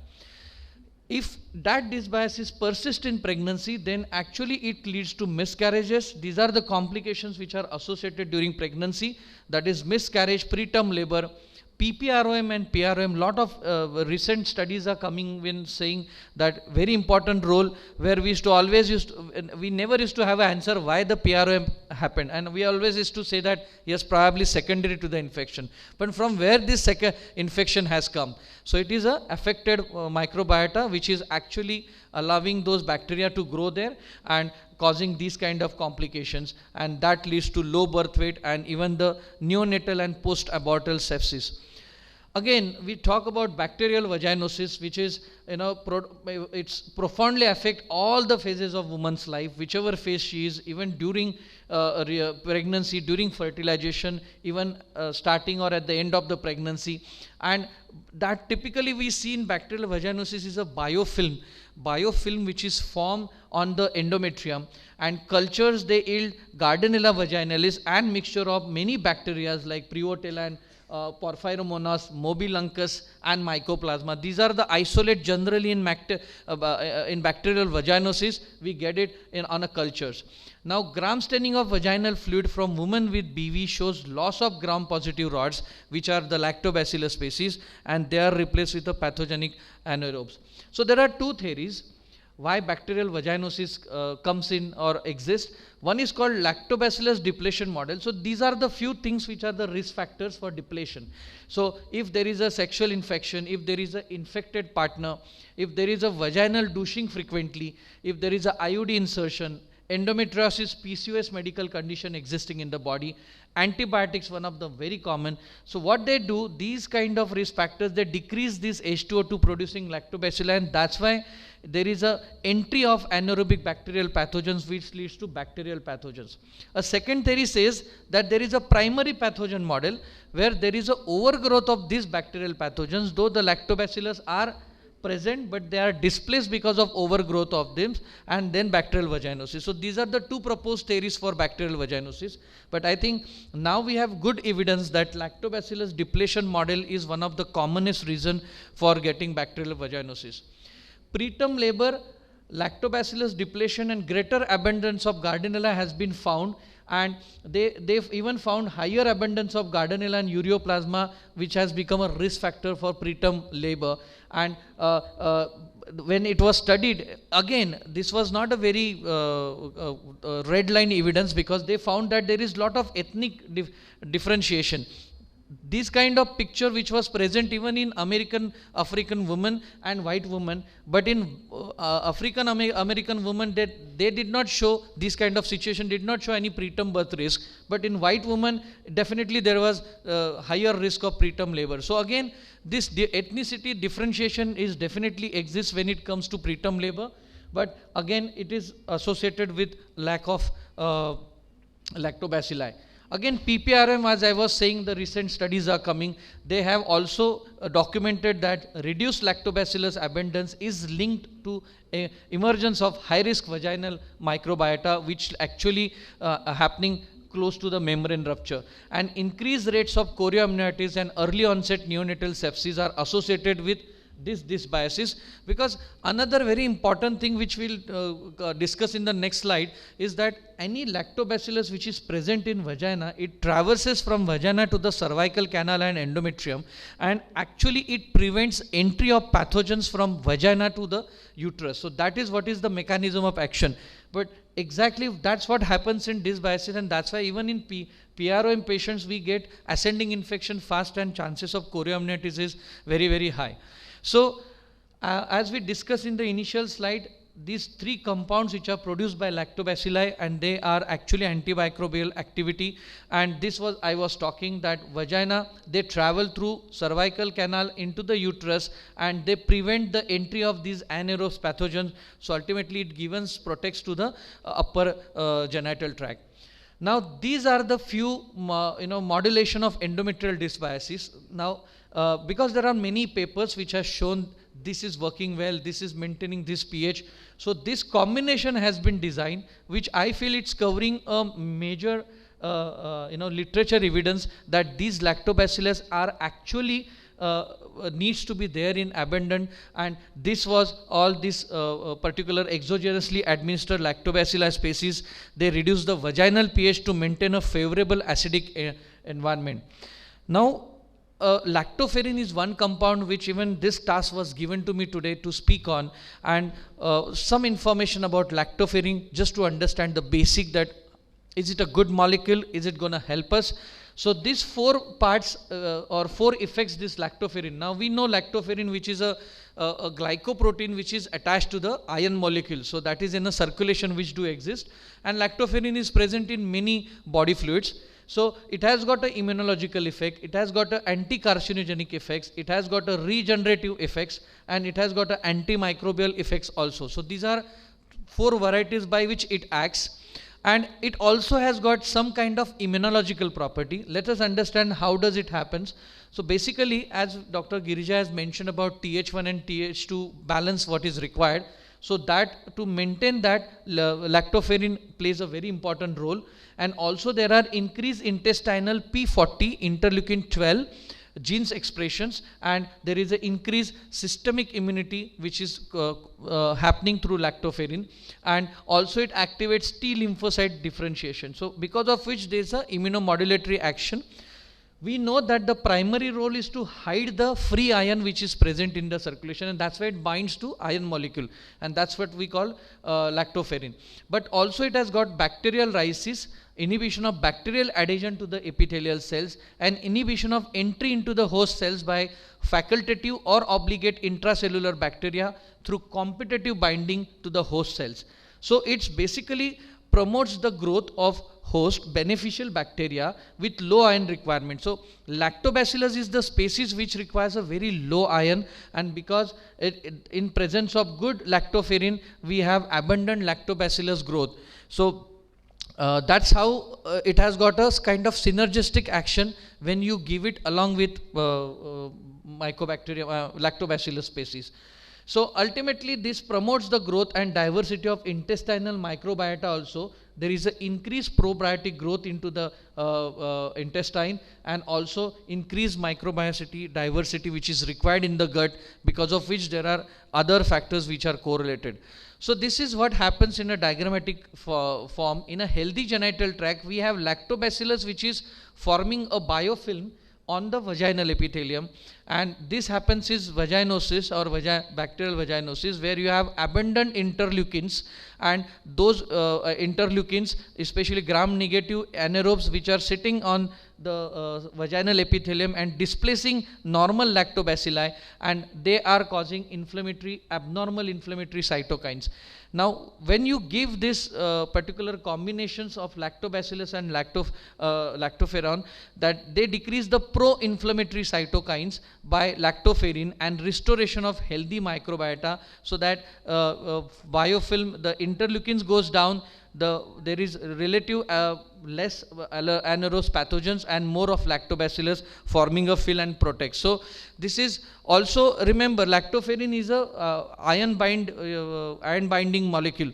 So what it does, it limits the production of ROS by preventing reduction of that ferric ion to the ferrous. So remember, this is F3, A plus 3, and this is conversion into F2. So one free electron is released when this conversion happens, and that is what we call as radical oxygen species, and because of which there is a oxidative stress which is commonly we see for a lot of young even patients who are having myocardial infarction. So ultimately giving lactoferrin prevents this conversion from ferric to ferrous, and because of which ROS production goes down. So it also helps to maintain the oxidative stress. If look at the evidence, if you supply lactobacillus along with lactoferrin, so we have 2 randomized trials which have come up recently. This was 2019, and they found that they selected 48 women positive for Candida albicans having symptoms of vulvovaginal candidiasis, and they have a document history of recurrence. They were all randomized to receive this combination, and women treated with probiotics, that is what we saw, those lactobacillus along with lactoferrin, they showed a significant improvement into symptomology at the end of 3 to 6 months, and also 6 months follow-up showed that the recurrences were significantly less in an intervention group, that was around 33% versus 91% at the end of 3 months, and it was further reduced to 29% at the end of 6 months. So minimum 3 months is something which is required to achieve a desired level of prevention of recurrence. That's very, very important.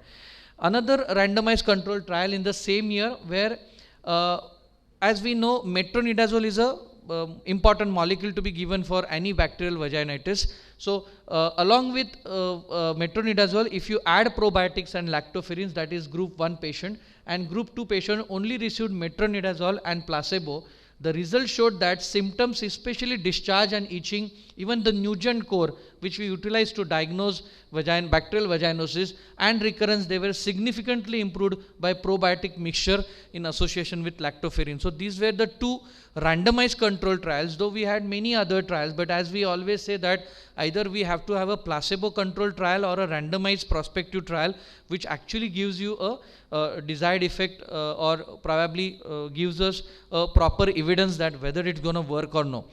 So, ladies and gentlemen, to summarize, a more complete understanding of the role of reproductive microbiome promises improvements to fertility treatments that we have already seen, and a more nuanced understanding of reproductive health as a whole. And the microbiome is the new frontier. The currently accumulated knowledge will propel the discovery of new treatment solutions and protocol for superior fertility outcomes. And lactobacilli are the one which produces this lactic acid, H2O2 and bacteriocin, and they actually help us to maintain that pH which needs to be on the acidic side. Now dysbiosis we have understood happens with so many conditions, and that leads to bad oocyte and embryo quality, that leads to low implantation rate and obstetric complications, most commonly miscarriage, preterm birth, PPROM and PROM.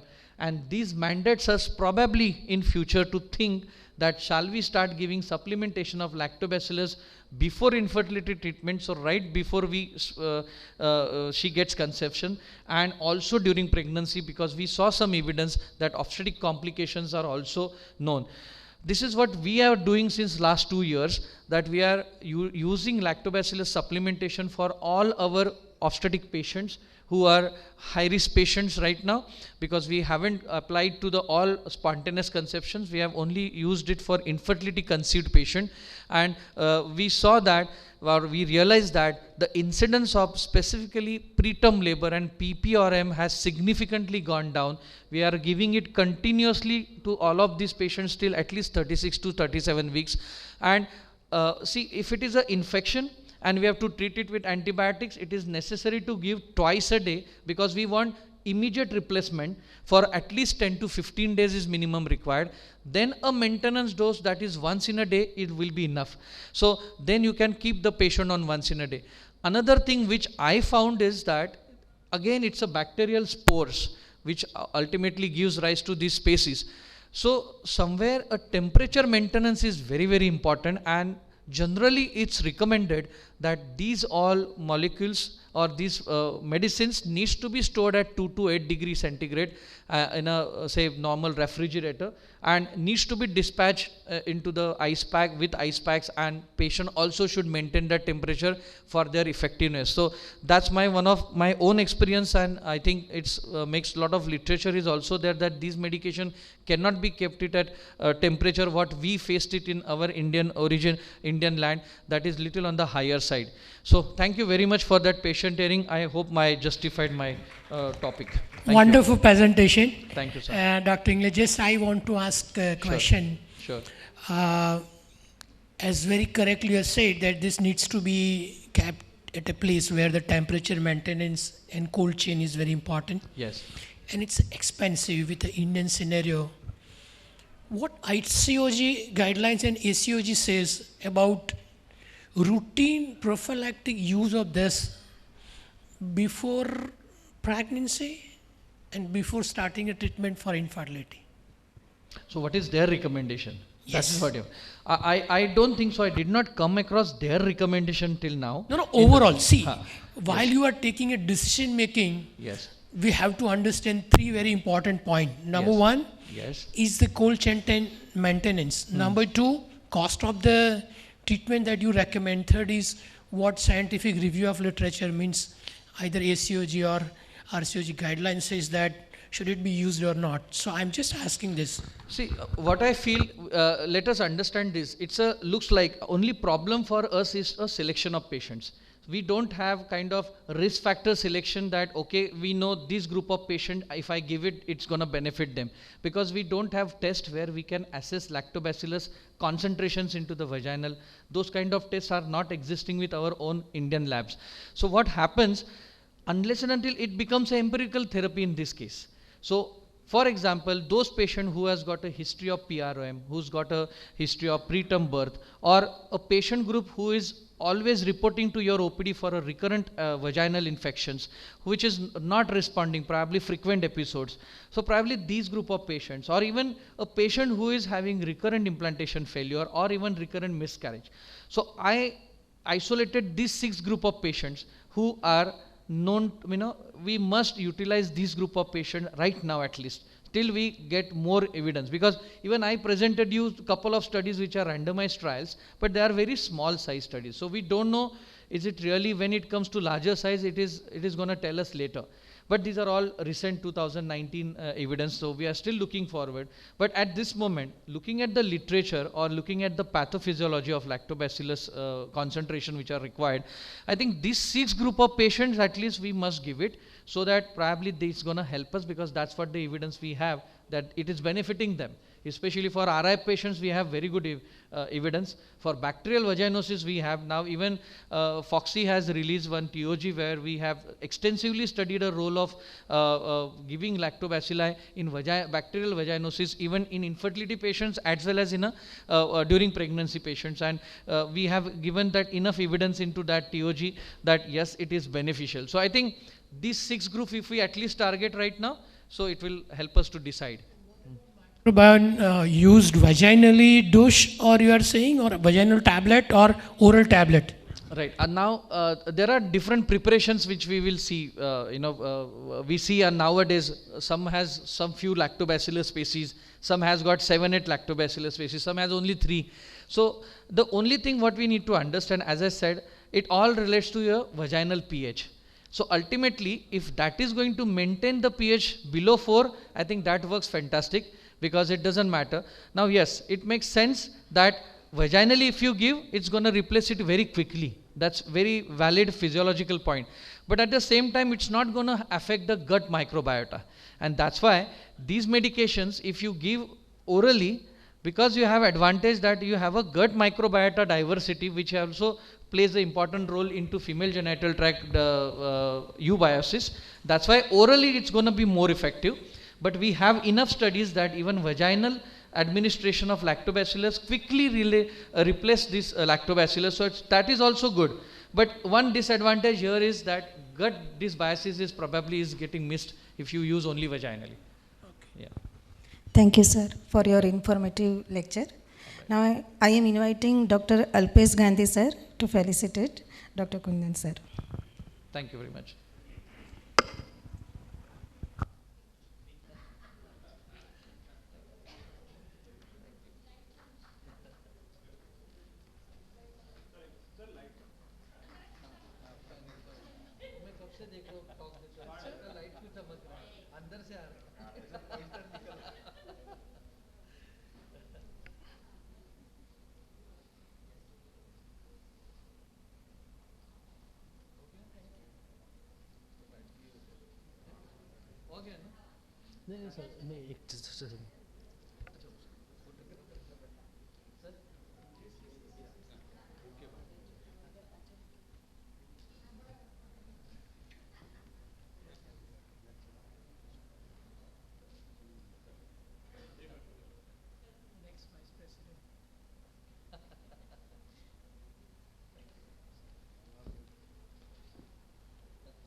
We request everyone to vote for Dr. Girija Wagh. She is going to contest for this. Yes. Girija Wagh. She has contributed a lecture and she is a deserving candidate.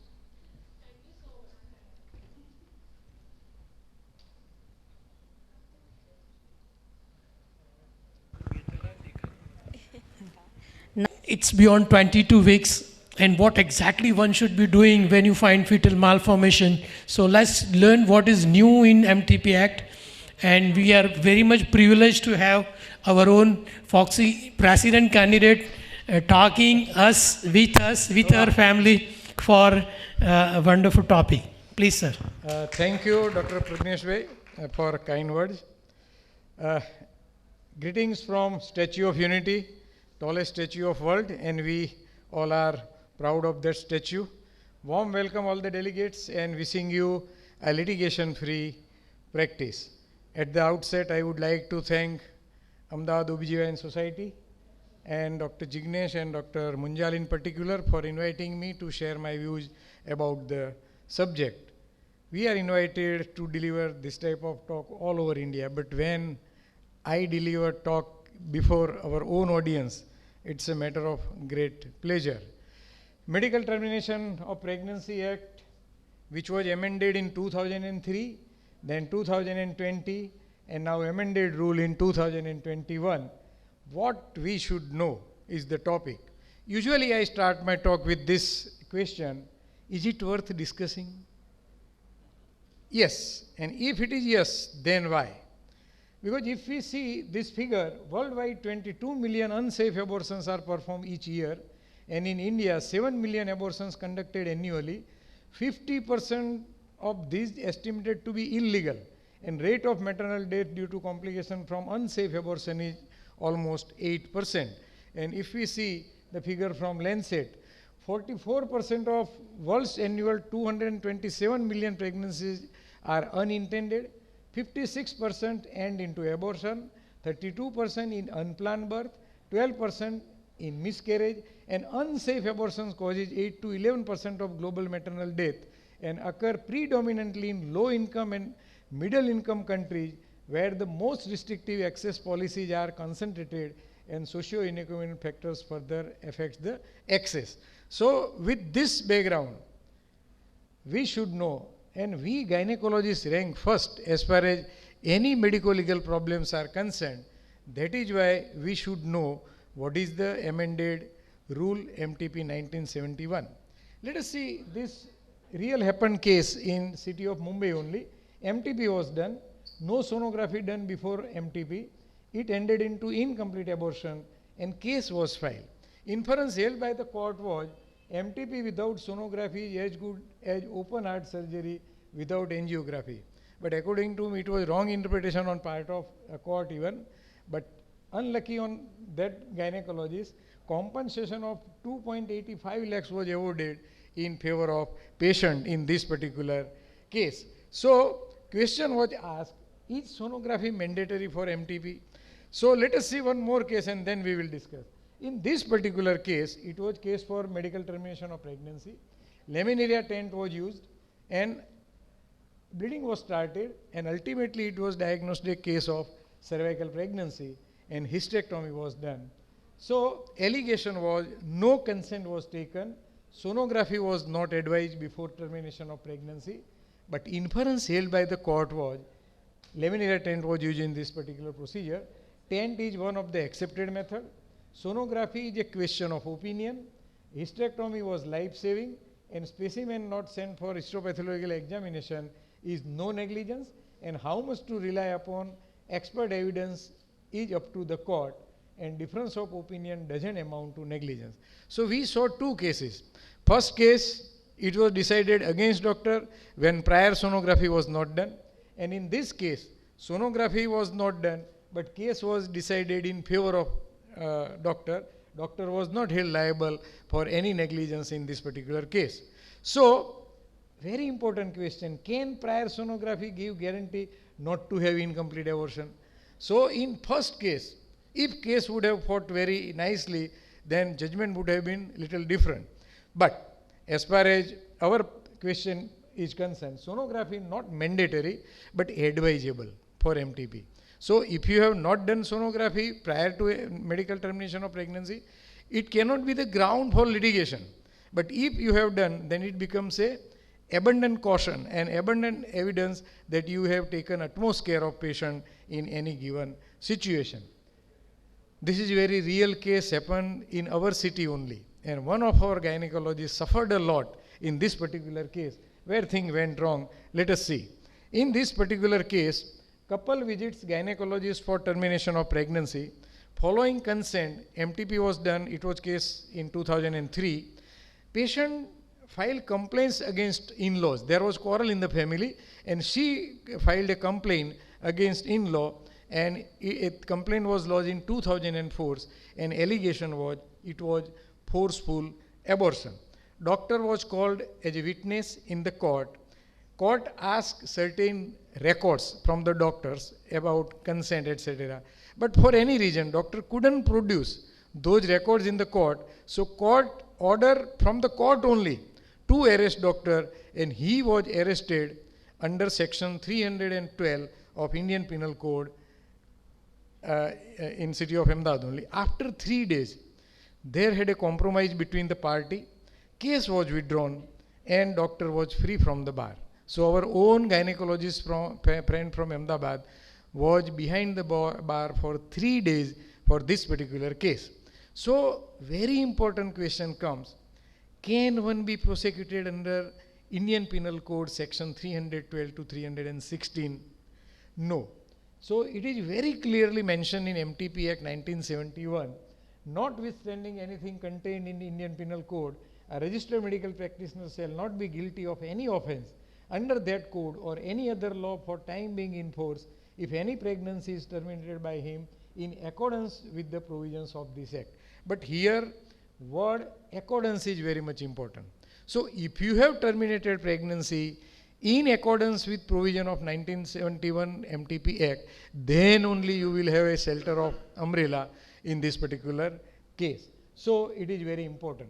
So before this MTP Act 1971, it was absolutely prohibited.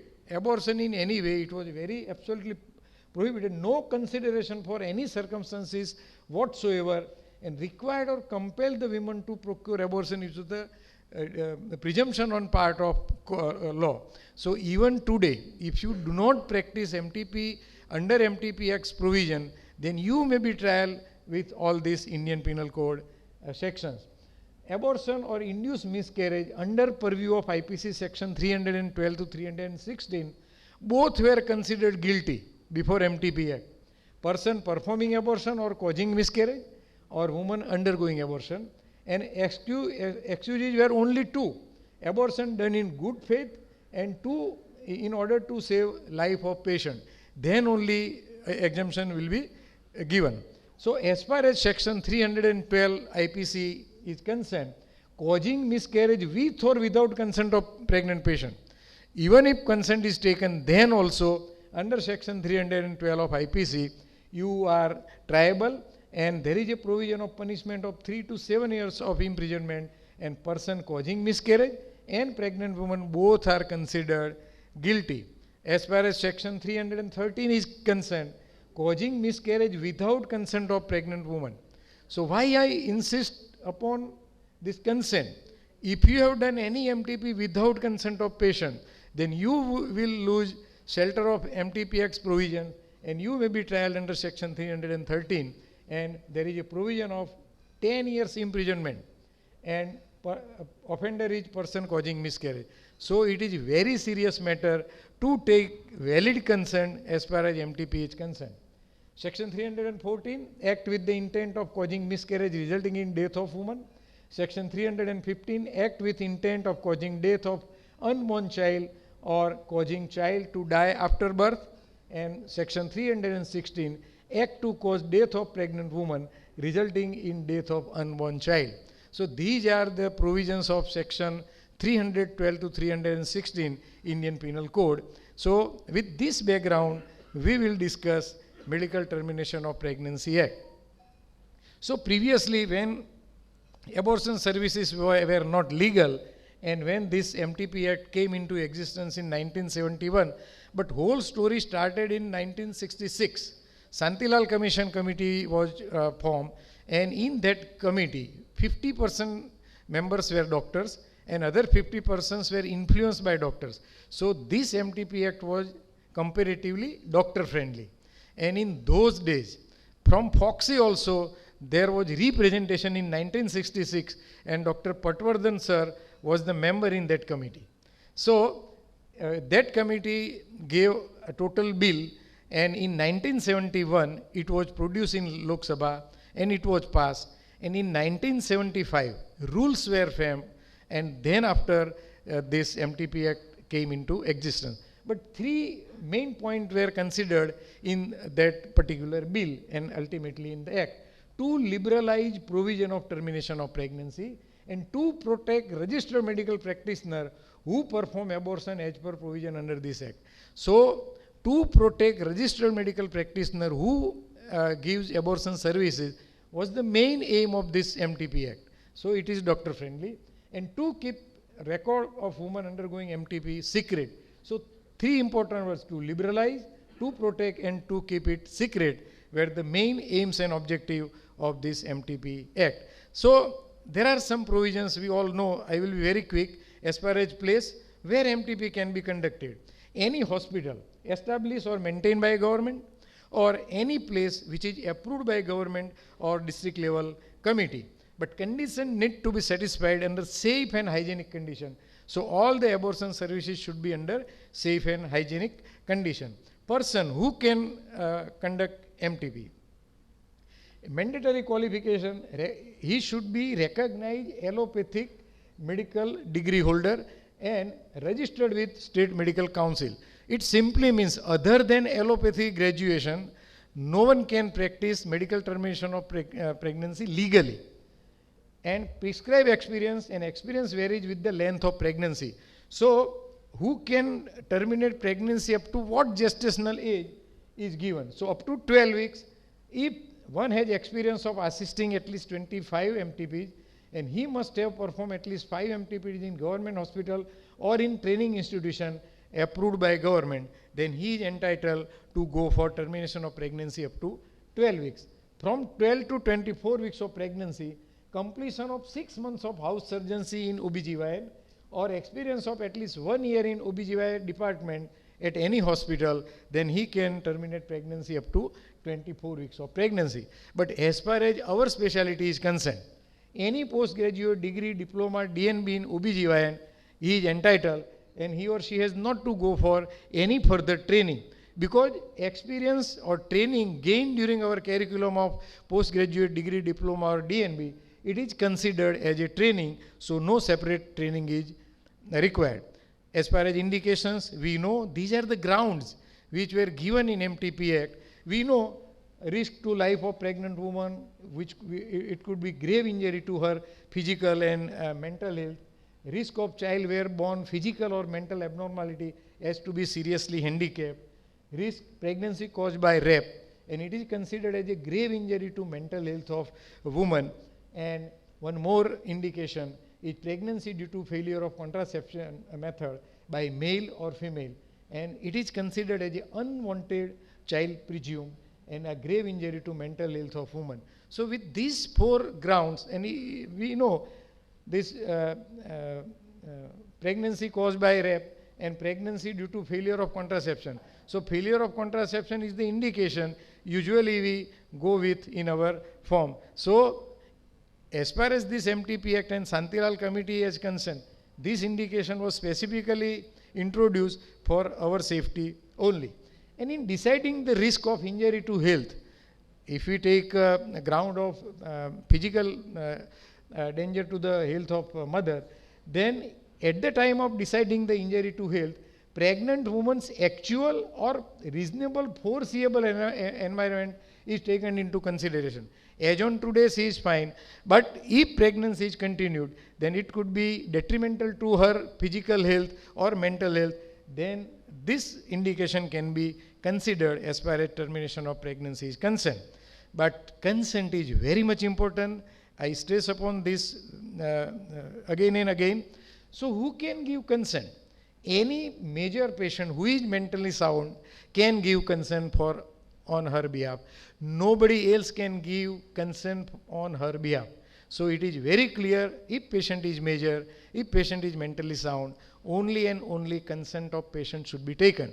If patient is unable to give consent, a signature, you can take a thumb impression, but that thumb impression should be identified by any person.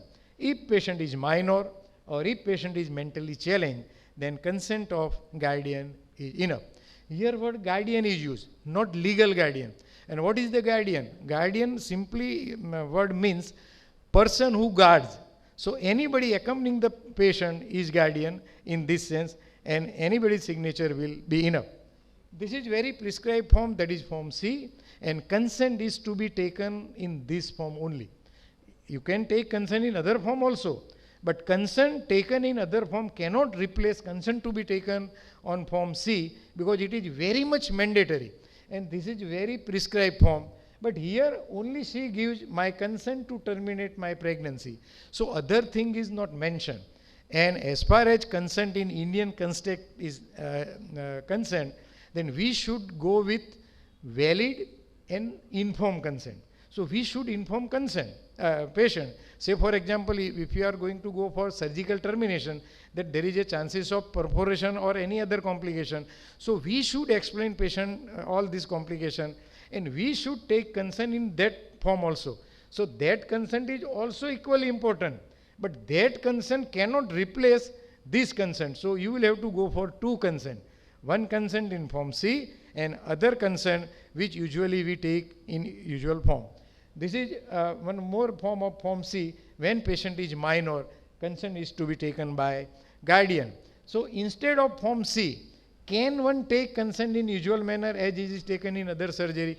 Of course he should take, but it cannot replace consent to be taken in form C. So, one more important question, is MTP a right of patient?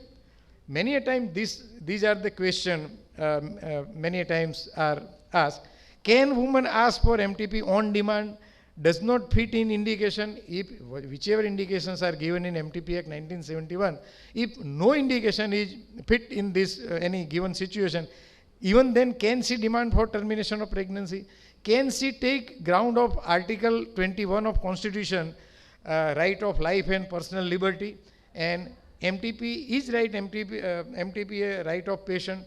So in this very important and famous case, it was very specifically mentioned by a court that MTP Act doesn't confer or recognize any right on any person to perform an abortion or termination of pregnancy. Even pregnant woman cannot terminate pregnancy except under the circumstances mentioned in the Act. So it is very clearly mentioned that any indication which are given in MTP Act should be fit in any given case. Then only you can terminate pregnancy. Even during first trimester, woman cannot abort her at her will and pleasure, and there is no question of abortion on demand. And further it was added, Section 3, subsection 18 of MTP Act is only an enabling provision, the RMP from purview of IPC. So these indications are given to give safeguard to RMP. So court further added that termination of pregnancy under provision of this Act is not the rule and it is only an exception. So only registered medical practitioner can advise or can opine that pregnancy can be terminated or should be terminated or not. So as far as opinion is concerned, registered medical practitioner's opinion, it is to be put on record and it should be in writing, and number of opinion will vary according to stage of pregnancy. So we know up to 20 weeks of pregnancy with this newer amendment, opinion of one registered medical practitioner, and from 20 weeks to 24 weeks in some special condition with opinion of 2 registered medical practitioner, pregnancy can be terminated. So up to 20 weeks, this is prescribed form, and that is form 1. So opinion is to be formed in this form only. So if it is up to 20 weeks, opinion of 1, and if it is more than 20 and less than 24 weeks, then there is different from that for that. So we will discuss little later on. So form 1 is the prescribed form for opinion up to 20 weeks of pregnancy, and all the indications are given in that form. You have to strictly mark the indication which is indicated in that given case. As far as records are concerned, it is very much important, because on the ground of this not maintaining record properly, we may be trial under certain actions. So procedure regarding the custody of forms, form C and form 1. Form C, that is form of consent, form 1, that is form of opinion, and in newer amendment, that is form E, that we will discuss later on. It should be kept in envelope, and envelope should be marked secret, and it will contain serial number which is assigned to patient in MTP register and name of registered medical practitioner who have terminated pregnancy. And within 3 hours of doing MTP, envelope should be sent to head of the hospital or approved place on the same day, and they should be kept in safe custody. But this is for the hospital where more than one gynecologist are working. If you are having your own hospital, you are owner of your own hospital and you are only working person, then not to keep in envelope or etc. You can all this form C, form 1 in file also. So this is for multi-speciality hospital or where more than one gynecologist are working.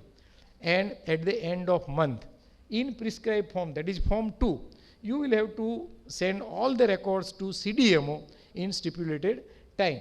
As such, there is no stipulated time given in MTP Act. In PCPNDT Act, it is very clear that at the end of month, you will have to send all the records within 5th day of the next month. But in MTP Act, there is no specification. So here word is used within reasonable period. But 5 days could be reasonable to me and 10 days could be reasonable to you. So as such, there is no definition. But if we send within 5 to 10 days, then it could be considered as a reasonable period. And this is one more important document or record, that is form 3. We may call it admission register, we may call it MTP register. So this is very secret document.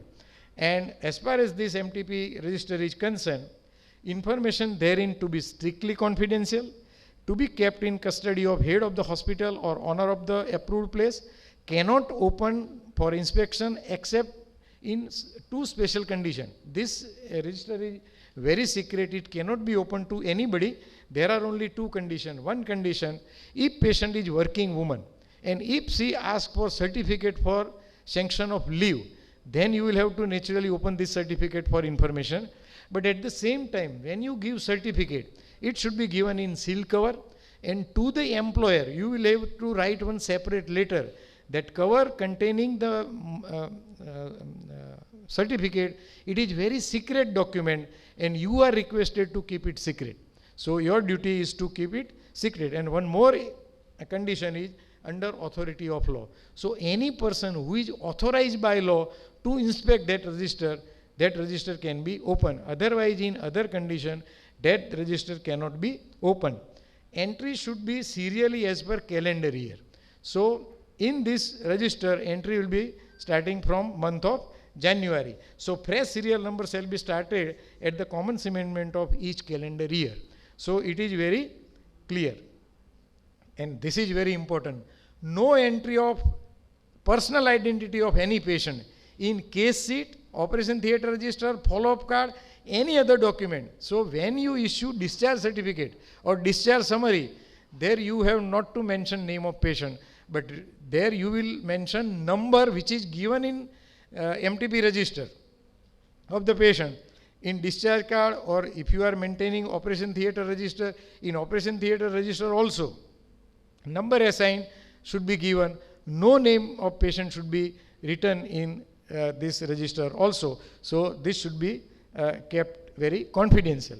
Many times this question is asked, whether cases such as incomplete abortion, inevitable abortion, missed abortion, blighted ovum come under purview of MTP Act? No. So there was RTI in 2012. In that RTI, government has very specifically mentioned that all these conditions doesn't come in purview of MTP Act. So no need to fill form C, form 1 in this type of condition. It is very clear in this RTI Act. So one more question was asked in that RTI about RU 486. So whether medication abortion, so termination of pregnancy by medical method done by mifepristone or misoprostol, come under MTP action? Yes. So in that RTI it was clear, up to 63 days you can terminate pregnancy legally by medical method, and all the requisites, that is filling up the form C, form 1, you will have to observe, because it is an accepted method of MTP Act and it should be kept in mind. Prescribed RU 486 is one of the procedure or method for MTP. So all rules and regulation of MTP Act will be applied. So one more important question, who can prescribe RU486? Any qualified registered medical practitioner at registered place can prescribe RU486. But one more condition, can registered medical practitioner running only consulting room prescribe RU486? You are gynecologist, you are running only OPD, you have no indoor facility. Can you prescribe? Yes, you can prescribe. But he or she should have access at any registered center under MTP Act. So any hospital who is registered under MTP Act and who has all the facility of indoor, and if you have access to that hospital for any complication of your patient, then you are allowed to prescribe drugs at your place, even if you are running only OPD. But at the same time, certificate of approval for access should be displayed at conspicuous place. So that certificate given by that hospital where you can have access, that certificate you will have to display in your hospital. Pregnancy more than 20 weeks. So now we will see little later on, but let us see which are the offenses and penalties as far as MTP Act is concerned. There are very stringent punishment.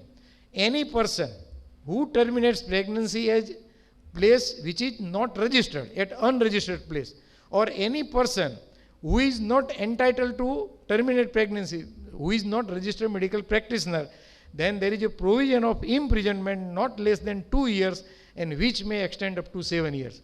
So why I insist upon consent? If you have not taken consent in Form C, then it will be considered as a you have not honoring the provision of MTP Act, and you will be tried under section IPC. So that is why this is very important thing, and you may be trial under IPC, and provision is up to 2 to 7 years of imprisonment. But there is one more liberal section also. Any contravention of requirement of record, if you have not kept record very properly, then there is a fine of ₹1,000 only. So in MTP Act it is very clear. Now with background of this MTP Act, let us very quickly discuss MTP Act Amended Act now 2020. So this is chronology, we do not want to go into detail, but publicized in Government Gazette on 25th of March last year, and amended rules passed in Government Gazette by 12th of October 2021. So now it is MTP Amended Act 2020. So why this act came in this amendment? Before Parliament, there were so many questions, and at the time of enacting this amendment, there was discussion.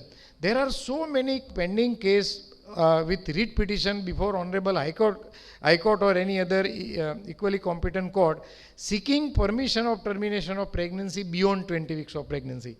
And with advancement of medical science, it was a little easier one or safer one to terminate pregnancy even beyond 20 weeks of pregnancy. So these two facts were taken into consideration and amendment came into discussion. So what is new in this?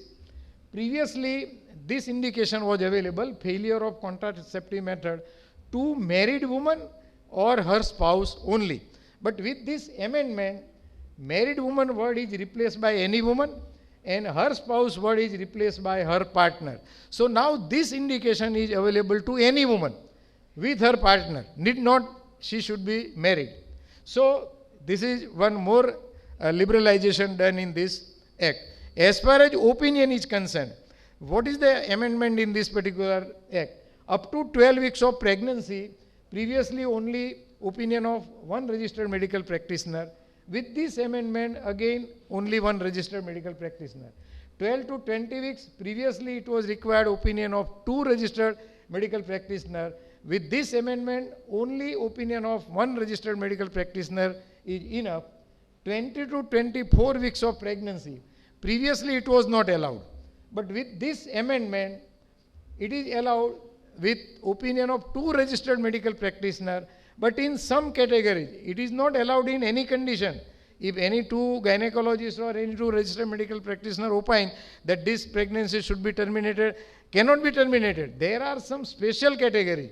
In those categories only, with opinion of 2 registered medical practitioners, you can terminate pregnancy more than 20 weeks and less than 24 weeks. So, which are some special conditions? Survivor of sexual assault or rape or incest, it is one area. Minors, change of marital status during ongoing pregnancy. If there is change of marital status, say for example, death of husband, divorce, judicial separation. So in this type of situation, you can terminate pregnancy more than 20 weeks and less than 24 weeks with opinion of 2 registered medical practitioners. Women with physical disability. Under Physical Disability Act 2016, list is given. If patient fit in that list, as far as her physical disability is concerned, then you can terminate pregnancy more than 20 weeks, less than 24 weeks with opinion of 2 registered medical practitioners. Mentally ill woman, including mental retardation, is also one more indication. And fetal malformation, which are incompatible with life of fetus, then also you can terminate pregnancy more than 20 weeks and less than 24 weeks. And one more indication, women with pregnancy in humanitarian ground. Say for example, in era of COVID-19, there were guidelines on part of government that there should be minimum visit of patient to the hospital. So in this type of special situation, if patient couldn't visit hospital frequently and if pregnancy is advanced more than 20 weeks, then you can terminate pregnancy in more than 20 weeks and less than 24 weeks with opinion of 2 registered medical practitioners. But in this type of situation, notification on part of government is very much important. Say for example, in COVID, there was notification. So in this type of special situation, this indication may be availed. Is there any new form for pregnancy to be terminated beyond 20 weeks and less than 24 weeks? Because up to 20 weeks, just we discussed, that is form 1. But for 20 to 24 weeks, there is new form, and that is form E. So it is also very prescribed form. So opinion of 2 registered medical practitioners is to be formed in form E in special categories, and these are the categories given in that form only.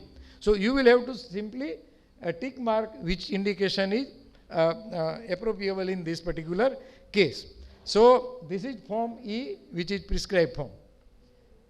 As far as pregnancy more than 24 weeks, previously it was not allowed, but with this amendment, medical board in case of substantial fetal abnormalities.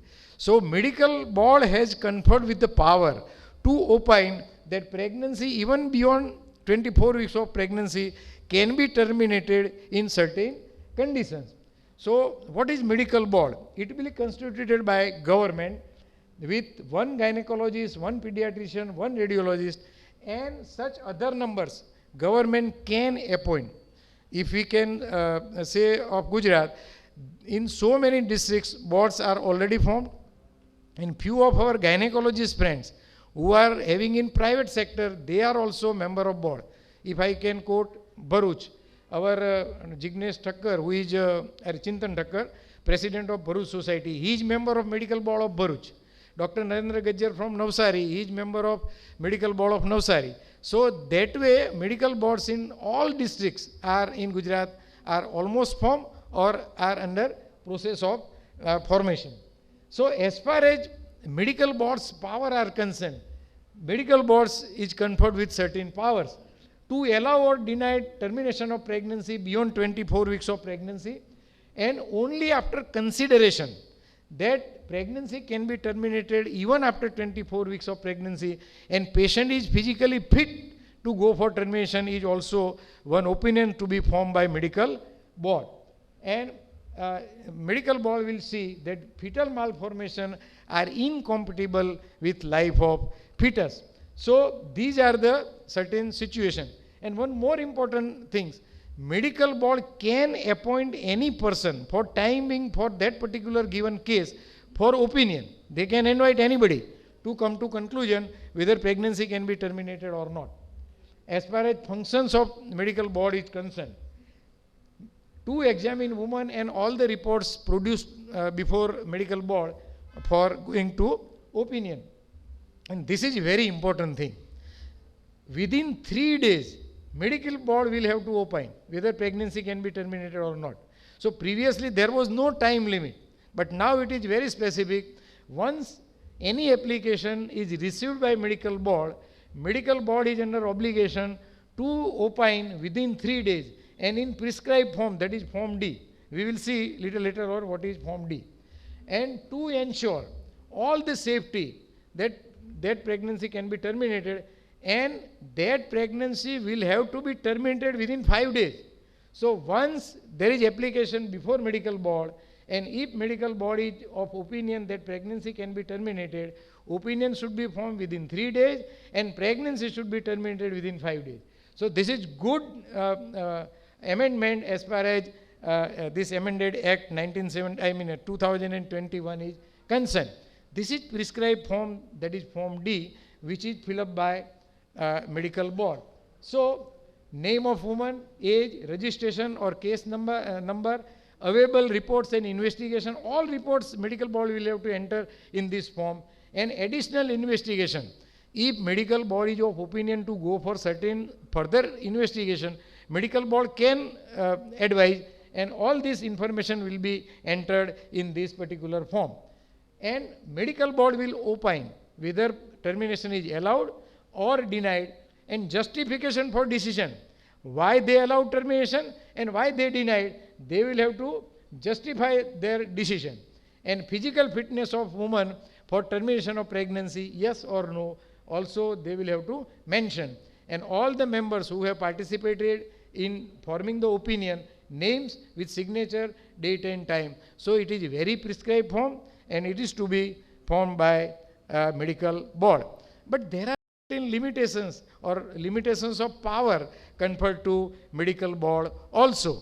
Because if there is a rape victim and pregnancy is more than 24 weeks, but that pregnancy is very normal, medical board cannot opine.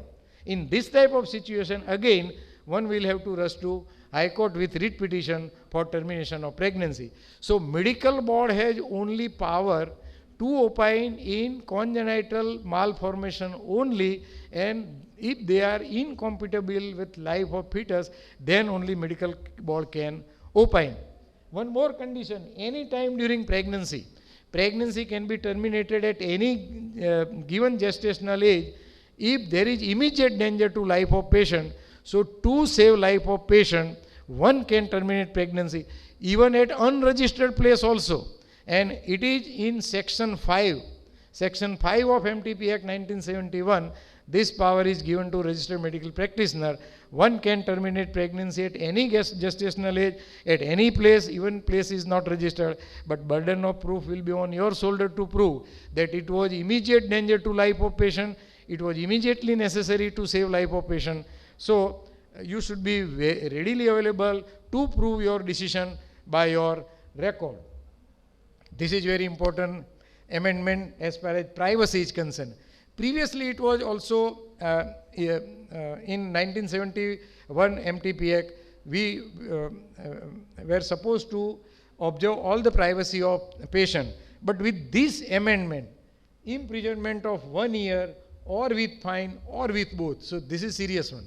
So as far as secrecy on part of patient is concerned, her personal identity, we are under obligation to keep it secret. And if at all it is proved that privacy is not maintained or our personal identity is disclosed, then this could be the consequences. So as far as transgender part is concerned, MTP Act is silent. And as per Indian Constitution, there are only 3 categories of gender: male, female and transgender. And as far as MTP Act is concerned, MTP Act only addresses women part. So with this advancement of medical science, if transgender is pregnant and if pregnancy is to be terminated, then there is no scope for any registered medical practitioner straightway to go for termination of pregnancy. Again, one will have to go to High Court with writ petition seeking permission to terminate pregnancy. So in this Amendment Act also, this is silent one. So Unavailability of qualified medical professional to terminate pregnancy. At the time of this enactment of amendment in Lok Sabha, it was discussed. There is a need to increase women's access to legal and safe abortion services to reduce maternal mortality and morbidity caused by unsafe abortion and associated complications. And it was rural health statistic in 2018 and 19 indicates there are only 1,351 gynecologists and obstetricians in community health clinics in rural areas and shortfall of 4,002. So there is only almost 75% of shortage of qualified doctors. And shortage of qualified medical professional may continue to limit access of women to safe and abortion services. And one more survey, National Health and Family Survey, only 53% of abortions are performed by registered medical practitioner and balance are conducted by either nurse, by auxiliary nurse midwife, DI or family members or by self-medications. This is one more important form, that is Form 1. So at the time of registration, it is to be formed. And renewal, as such, there is no provision of renewal. Once your center is registered for MTP, as a MTP center, it is registered forever. But why I have specifically mentioned for renewal? If your center is registered up to termination of pregnancy of 12 weeks, and now if you want to extend it, then in this condition, you will have to again go with Form A. And this is very important thing. No fresh training, certification required for degree holders in OBGYN, and no fresh registration, reapplication, certification, inspection of premises, if registered already up to 20 weeks. So if your center is already registered for termination up to 20 weeks, your center is automatically registered to conduct termination beyond 20 weeks in certain given situation with provisions of MTP Act. So you have not to go for further registration or any extension of from 20 weeks to further gestational age. So this is prescribed Form A. There are two categories, Category A, Category B. So if you have to go for termination up to 20 weeks, then 12 weeks, then Category A, and then Category 2, it is a procedure on part of appropriate authority. So we have not to go into detail. So in all this situation, there are issues of MTP more than 24 weeks pregnancy. Can feticide be considered? Because many times what happens, after 24 weeks of pregnancy, in many of the situation, it is all likely that fetus may come alive. And till fetus dies, who will be the custodian of that fetus? To whom custody should be given? If patient relatives are not willing to take custody, then what?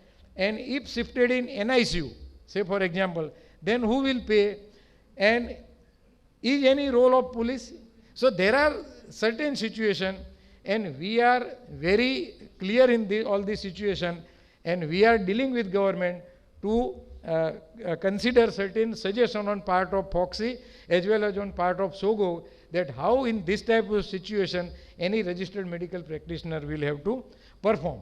So to conclude my talk with carry home message, center must be registered, person must be qualified, opinion up to 20 weeks only one registered medical practitioner, from 20 to 24 weeks not less than 2 registered medical practitioner for some category, beyond 24 weeks in fetal abnormality medical board's opinion, beyond 24 weeks rape victim with normal pregnancy, writ petition in High Court, and valid consent is very much mandatory, and necessary records to be sent in this prescribed form to CDMO in stipulated time.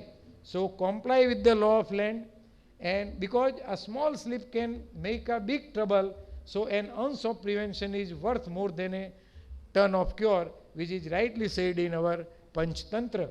Because it doesn't matter how many resources you have, but if you do not know how to use them, then they will never be enough.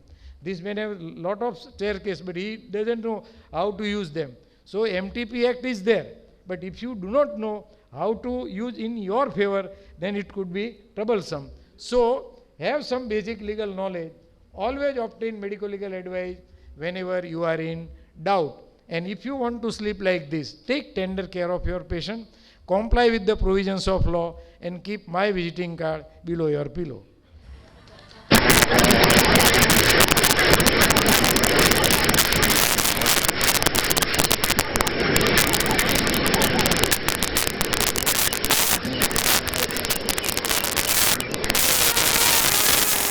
Medical legal counselor. So all the best and God bless you. Have a litigation free medical practice.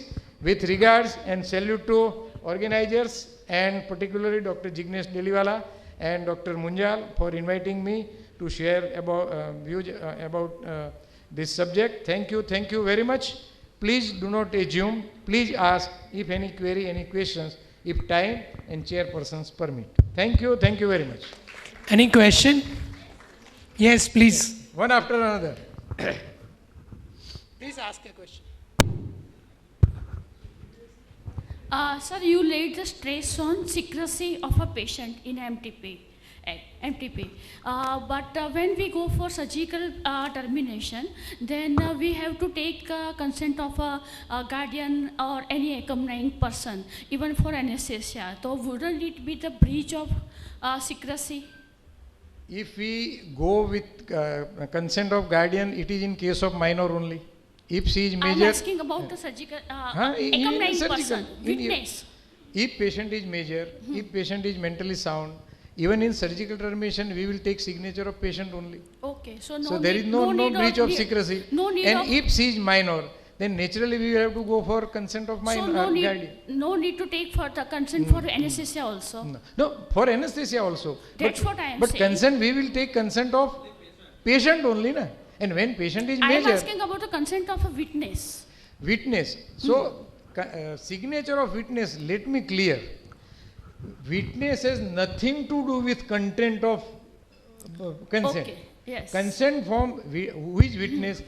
Consent of witness, that particular person who has signed this consent form was signed before me. That's only all. that thing. No. With content of consent form, witness has nothing to do. So you will not read all the Contents, right. Witness will see only that signature was done by patient in his or her presence, and she will give signature as a witness only. Okay. So it is not breach of confidentiality in that way. But yes.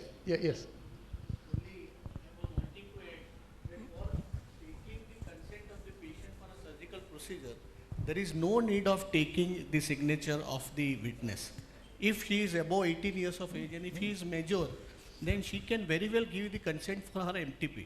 There is no need of taking the consent of accompanying person. But more important area I will discuss. Yes, madam. Mic up.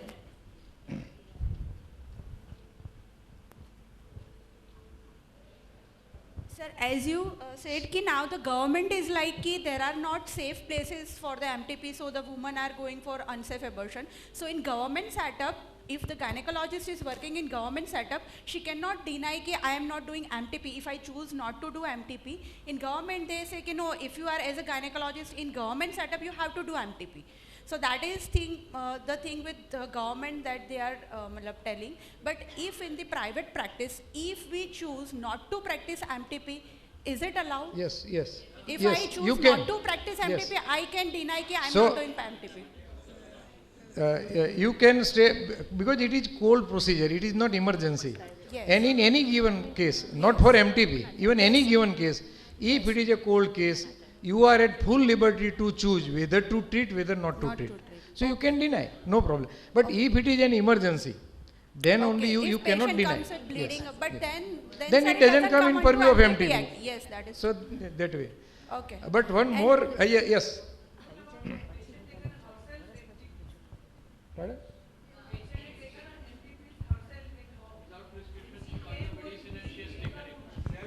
She's taken from medical store and something has happened.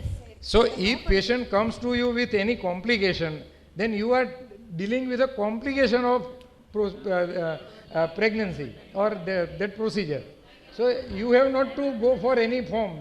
See, I have clear in my lecture also. But very interesting situation. Yes, madam. Yes.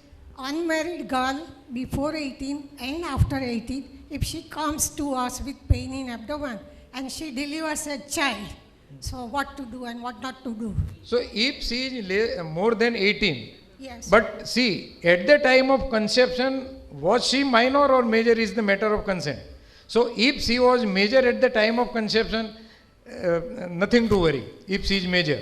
But if she is minor, you have to deliver patient, because if she is brought or she is come to you with labor pain, but at the same time you will have to inform police that she had come to me, she had delivered child, so it becomes a case of sexual assault under POCSO 2012. In both the cases, No, both nahi. unmarried Minor. before 18. Nahi, marital status is not the matter. Not the matter. Age is the consent. If she is less than 18, then you will have to inform police. If she is more than 18, but at the time of conception, whether she was minor or major, it is to be considered. And So, say for example, she is 18 plus 6 months and she is full term and she has come to you for cesarean section. What will you do? Naturally, you will have to go for cesarean section. You do cesarean section, but at the same time, you inform police, because at the time of conception, she was minor and it becomes a case of POCSO. So, you should be very clear in this type of situation. But very interesting situation. Just we discuss about privacy of the patient. As far as prescription is given to the patient, and we will mention number 1 given in MTP register. Patient will go to pharmacy for purchasing medicine. If she insists for receipt or bill, or pharmacy will say, we will not entertain this prescription unless name is written. So in this type of situation, what happens? But if patient is ready to give name to pharmacy, you are not disclosing her privacy. He herself is disclosing. So you are out of problem. So whenever you prescribe, you will have to prescribe with number given in MTP register. So there won't be any problem. Yes?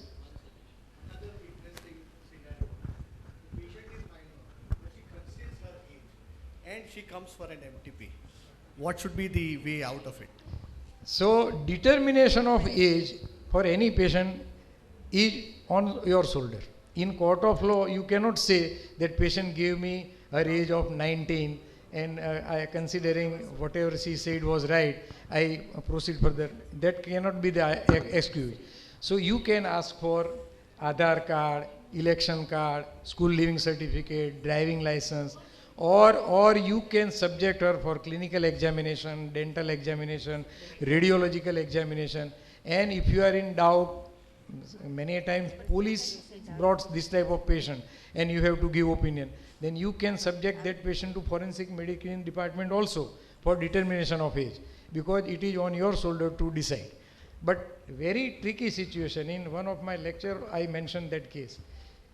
One of our gynecologists referred that case to forensic department for determination of age, and they gave age between 17 to 19.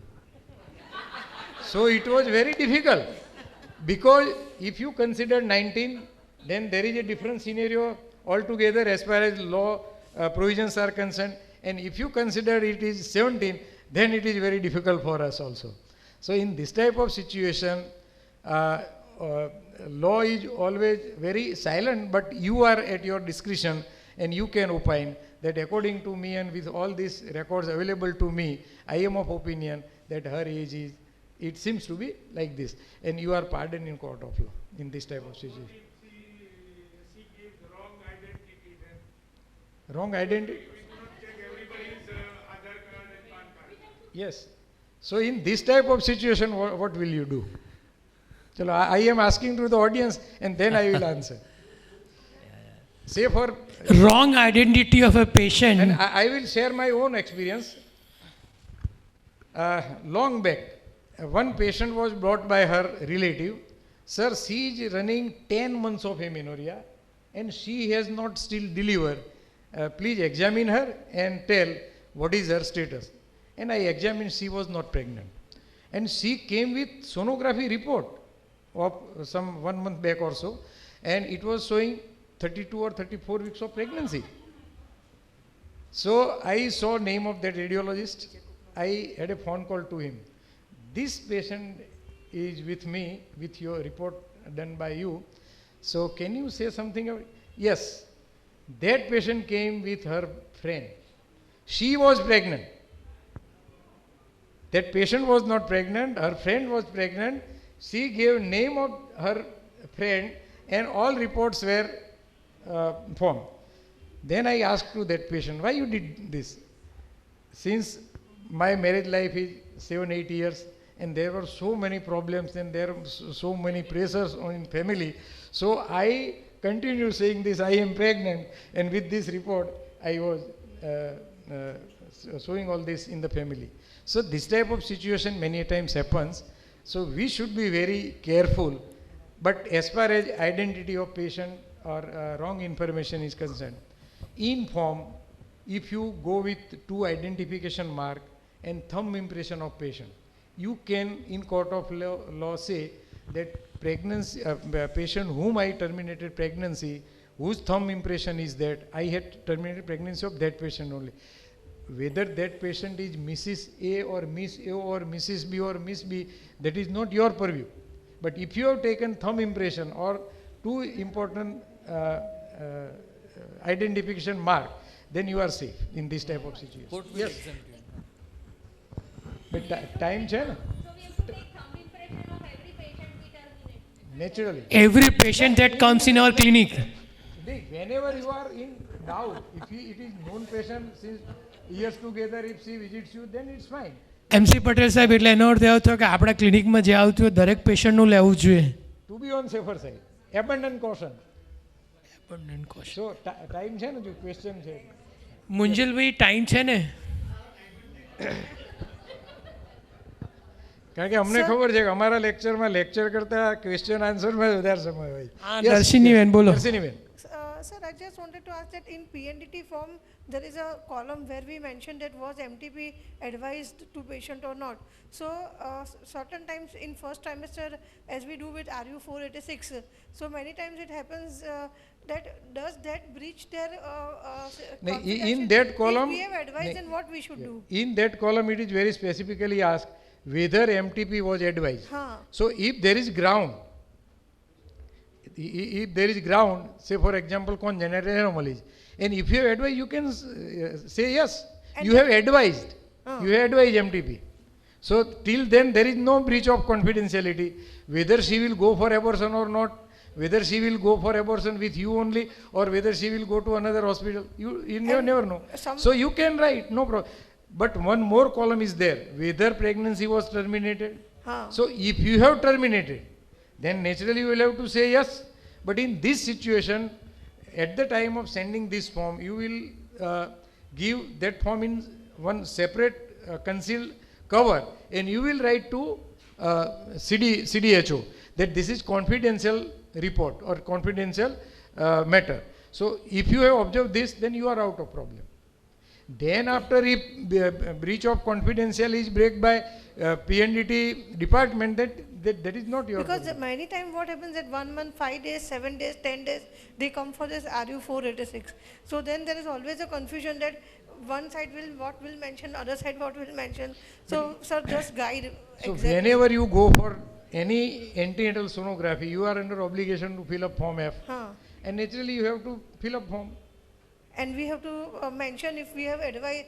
So if but patient wants, then it will say be. For if it is a case of failure of contraception, and if you are going to advise for termination of pregnancy, in that form F, you may advise that yes, no. We no advise, no. And if we conduct it, then yes, and then we have to send in because it is as per government notification. It is as per government rules and regulation of PCP and NDT Act.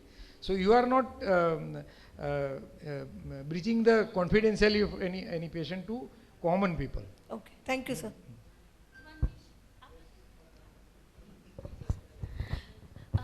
Long back, I was running a hospital, a gynec hospital of one gynecologist in Proxy. So I saw all the consent forms in which MTP was done. That center was not registered. So in every consent form, it was mentioned DNA, no MTP. What is your take on this? That center was not registered. So those people don't want to do MTP. They always write down misabortion and DNA. Is it something that will harm sometime? That is what she's trying to ask. If it is a confirmed case of incomplete abortion or blighted ovum or missed abortion. No, but it's a normal pregnancy and return misabortion. It is MTP. That is up to him or her to prove. Because in court of law, if at all it is proved that it was very normal pregnancy, it was not case of missed abortion, and he or she has terminated pregnancy, then it will be considered as a pregnancy terminated by unauthorized person or at unregistered place, if place is not registered. And he or she will be tried under section 312 to 316, just I mentioned.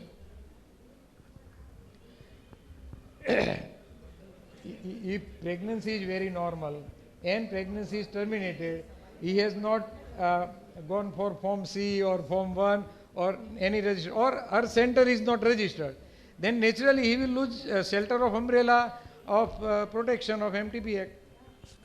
Okay. So unless somebody objects, it's not going to harm. Okay, thank you very much. It was a very wonderful lecture and very, very informative, interactive discussion.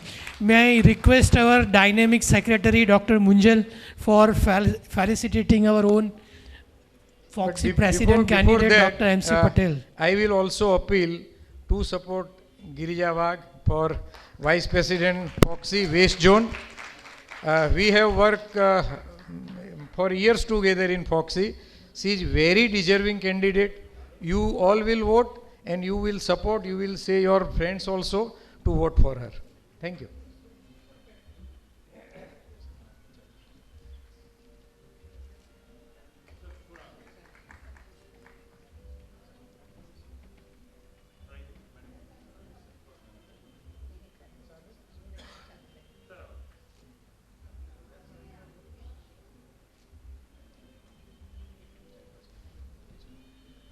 We would like to felicitate chairpersons as well, Dr. Kundan Ingle sir, Dr. Alpesh Ganadi sir, Dr. Girija madam, for felicitation of chairpersons for the CME.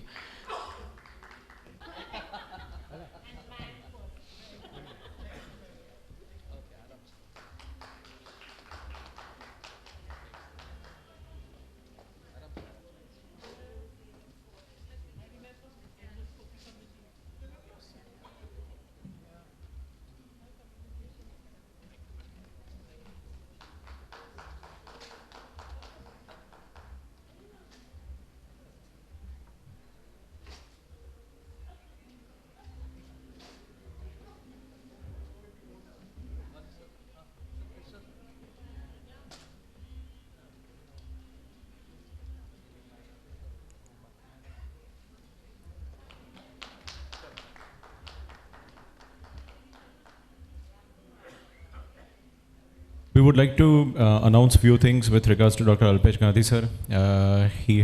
He was Fox. Many of the achievements, done by him as an individual, as well as the team effort he has laid for last 1.5 years. I had to write it down, but એમાંથી થોડુંક જ કહીશ. MTP Amendment Act, જે ઘણા વર્ષોથી ઘણા બધા gynecologist fight કરી રહ્યા હતા, he is the person who brought into the notice of the parliament, and it was discussed with the name of Foxy for amending this particular act for the benefit of patients as well as for the Foxians. So thank you so much, sir, for that. Again, he is the person who દુનિયામાં ઘણા બધા countries હજુ વિચારી રહ્યા હતા ત્યારે sir was the person who suggested the ministry for COVID vaccination of pregnant and lactating females. And on the last day, when he was going to, when Shanta Kumari madam was to take over, on the previous day, he received the email from the ministry that the request pushed by him was granted on the same day. So again, thank you so much, sir, for the same. 8th of March, International Females Day, જે આપણે celebrate કરીએ છીએ, thanks to sir, that ministry has started looking into the matter for declaring it as Cervical Cancer Prevention Day. So again, thank you very much, sir, for continuously contributing towards improving upon the maternal and perinatal health all the times. And we all know, ફરીથી એકવાર repeat કરી શકીએ જે સરે કીધું એમ કે MC Patel sir, Alpesh Gandhi sir અને આપણા દિલીપ વાલકે સર, આ બધાના મહેનતથી there was one uniform FOXY consent form જે અપલોડ કરેલું છે FOXY વેબસાઇટ પર. You all can use it for the benefit of ourselves. એટલે પેશન્ટને બચાવતા તો બચાવીએ છે, but we need to save ourselves as well. So you just go through the FOXY website. If you find any difficulty with regards to obtaining that particular form, just let us know. We would give the copy, soft copy on WhatsApp. Yes. As far as this consent part is concerned, under able leadership of Alpesh Gandhi, Dr. Dilip Walke from Pune, Dr. Nikhil Datar from Mumbai, and myself from Ahmedabad, we have prepared almost 30 consent, and it is available on FOXY website with name of uniform consent. In those consents, cesarean section, hysterectomy, termination of pregnancy, medical method, surgical method. So all these consent are available for your preview and rather suggestions also. We are open to, and at the time of this enacting this consent, we had a ample discussion, many times for one word or one line for hours together. And we had a discussion with Maharashtra Law Society and 2 retired High Court judges, 1 sitting High Court judge, 1 sitting national chairman in National Commission of CPA, and 1 national advocate. We had a discussion, all this consent, and then after we have come up with this. We have divided those consent in 2 forms. One part is information and second part is undertaking.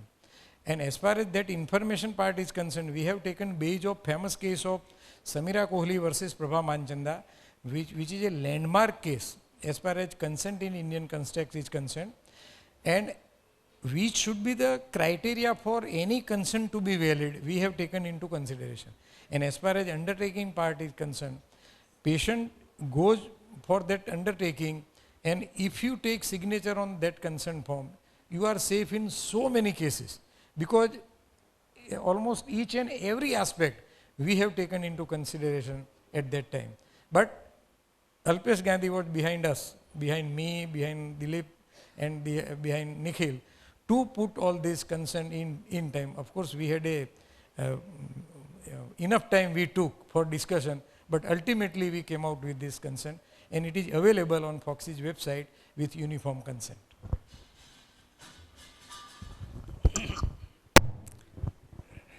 I would like to add 2 things for this consent. This is not only uniform consent, it is with the name of FOXY's uniform consent. So FOXY's name is there, which itself bring a authenticity of these consents. Second thing is, these consents were presented and passed in our FOXY managing committee meeting. So again, authenticity is there, approval is there. Third thing is, we have done MOU with the Maharashtra National Law University, which is very well reputed, and we took advice of 6 experts of different fields, and all of you must be knowing about the very famous disputed judgment about the consent last year, and Dr. Kantikar was the judge who gave the judgment against consents, written consent, and you will be happy to know this Kantikar himself is advisor of this uniform consent. So we took so much care about this consent for the safety of our member. Thank you, Munjal, for bringing it to all our members. I would also like to add one more thing. All of you must be knowing that Government of India has increased the age limit for marriage, and that was also presented by FOXY, advocated by FOXY to ministry. And of course, it was also, ministry was thinking on that direction, but our advocacy has also worked a lot, and positively also last year we could bring this for our country. I was believing FOXY's role is not, of course, our prime role is academic and maternal mortality, but we have many other roles like advocacy, like public health, like curriculum, like safety of our members, like safety of Indian women, and all these aspects were addressed a lot during the last year. We came out with the first time of Fox's textbook. Till today, we do not have postgraduate textbook with the name of Foxy. Now we have Fox's textbook. So we have prepared syllabus. We have gone deep into curriculum of undergraduate. We have prepared logbook. We have prepared competency-based syllabus for the undergraduate and postgraduate. We have reached to the universities. So lot of work apart from only academic CMEs, conferences, what we are doing. We have opened so many horizons of Foxy to work, to look into it. So thank you, Munjal, for bringing this to our members. And I'm always telling that I am the most fortunate president of Foxy who has received this much wholehearted support from 38,000 Foxians and 260 societies. And that is why only we could achieve this when country was in dilemma. All two manufacturing companies did not support, they have not recommended COVID vaccination for pregnant women and breastfeeding women. Foxy was first to come out boldly with open statement, with open advocacy statement, position statement that it should be given to our pregnant women, because during the second wave, lot of mortality, severity, lot of complications our pregnant women had faced. So we came out openly, boldly in support of this, and then 262 societies, there was great backing, all supported me, and then the Pediatric Association, Neonatology Association, Fetal Medicine Association, IMA, WHO, all came in support of Foxy, and then Ministry, Entagi, Niti Aayog also came in support, and we could pass this for our pregnant women. And I'm happy to share that across the world, India is the country who gave maximum vaccines to pregnant and breastfeeding women without any complication reported. So thank you, Munjal, for giving this opportunity. Thank you very much. એક આ ફોક્સી consent બુકની વાત કરી અલ્પેશભાઈ, બે બાબત પ્રત્યે ધ્યાન દોરવું છે. What I have done is ફોક્સીની વેબસાઇટ પરથી I have downloaded the FOGSI uniform consent. એની એક સ્પાઇરલ બુક બનાવી દીધી છે. લગભગ 110 કે 113 પાનાની થાય છે. હવે આપણા બધાની પાસે આપણા જનરલ કન્સેન્ટના ફોર્મ છે જ. What right now I am doing is, if I am doing a cesarean section of a patient, I take consent in our general consent form અને સાથે બે વાક્ય ઉમેરી દઉં છું કે મેં ફોક્સીની યુનિફોર્મ કન્સેન્ટ સિઝેરિયન સેક્શન માટેની વાંચી છે અને હું એને માટે સંમત થાઉં છું. એમ કરીને પેશન્ટ અને એના બે રિલેટિવ્સની સાઇન લેવાનું મેં શરૂ કર્યું છે.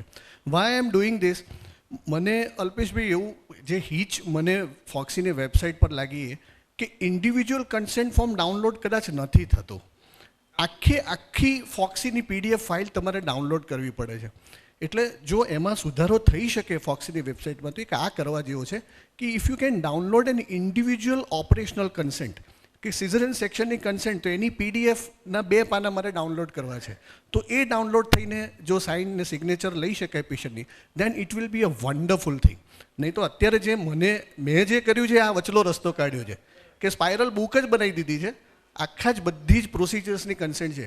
એમાંય કદાચ 1-2 ઓપરેટિવ પ્રોસિજરની કન્સેન્ટ હજી નથી. મારા ધ્યાન મુજબ છે એન્ડોસ્કોપીની TLH, BSO વાળી કે અથવા ઇસ્થેમિક એન્સર્કલજ, ક્યાંક કોઈક 1-2 કન્સેન્ટ એવી છે કે જે રૂટીન ઓપરેટિવ પ્રોસિજર છે અને એની કન્સેન્ટ નથી. મારા ધ્યાન પર આવી તો આઈ હેવ ફોરગોટન, પણ એ કદાચ જોઈ લેવાની જરૂર છે. પણ આ કરવા જેવું છે કે ઇન્ડિવિજ્યુઅલ ઓપરેટિવ કન્સેન્ટની PDF ફોક્સની વેબસાઇટ પરથી ડાઉનલોડ થઈ શકે. That is my suggestion. Thank you.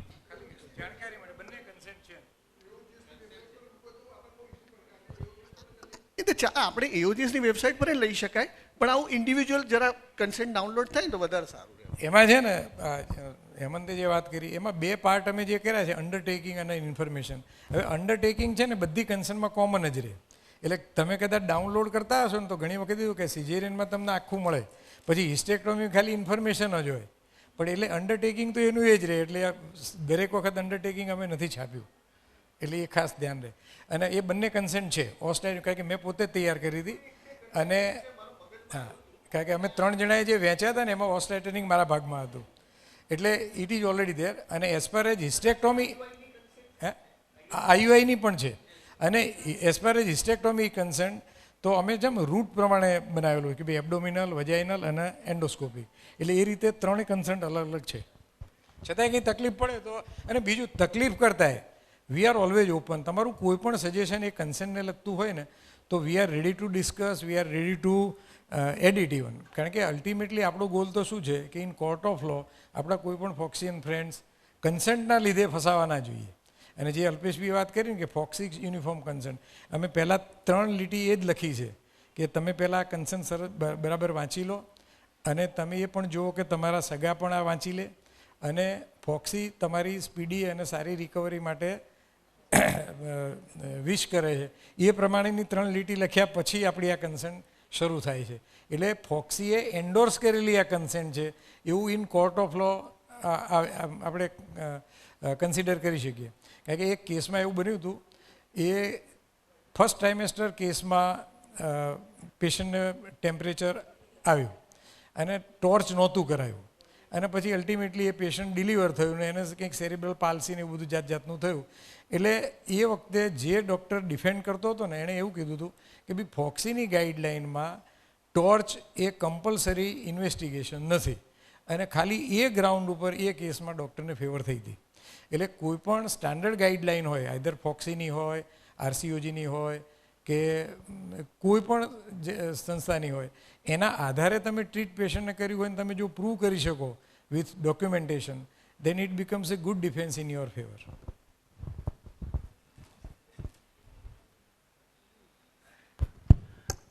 I would also like to inform all of you that, like consent, we have also prepared checklist for nearly 32 common procedures or common conditions.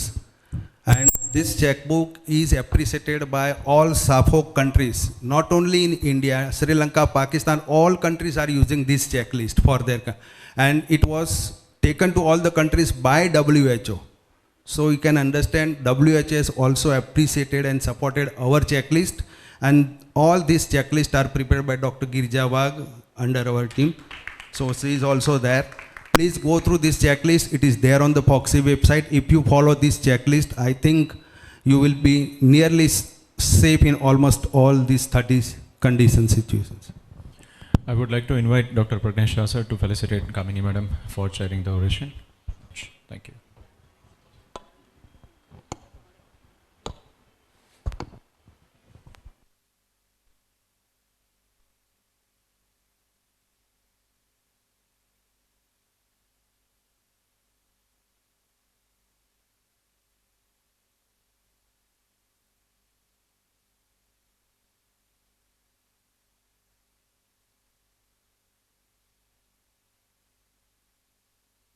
Forget Munjal's felicitation because he has been working very hard for this. Thank you, Munjal. બધા કોઈ છે જ નહીં, કોને આગળ announce કરવાનું છે? બહાર કરી દઈશ, માઇક વગર બી થઈ જશે. સંભળાયું? So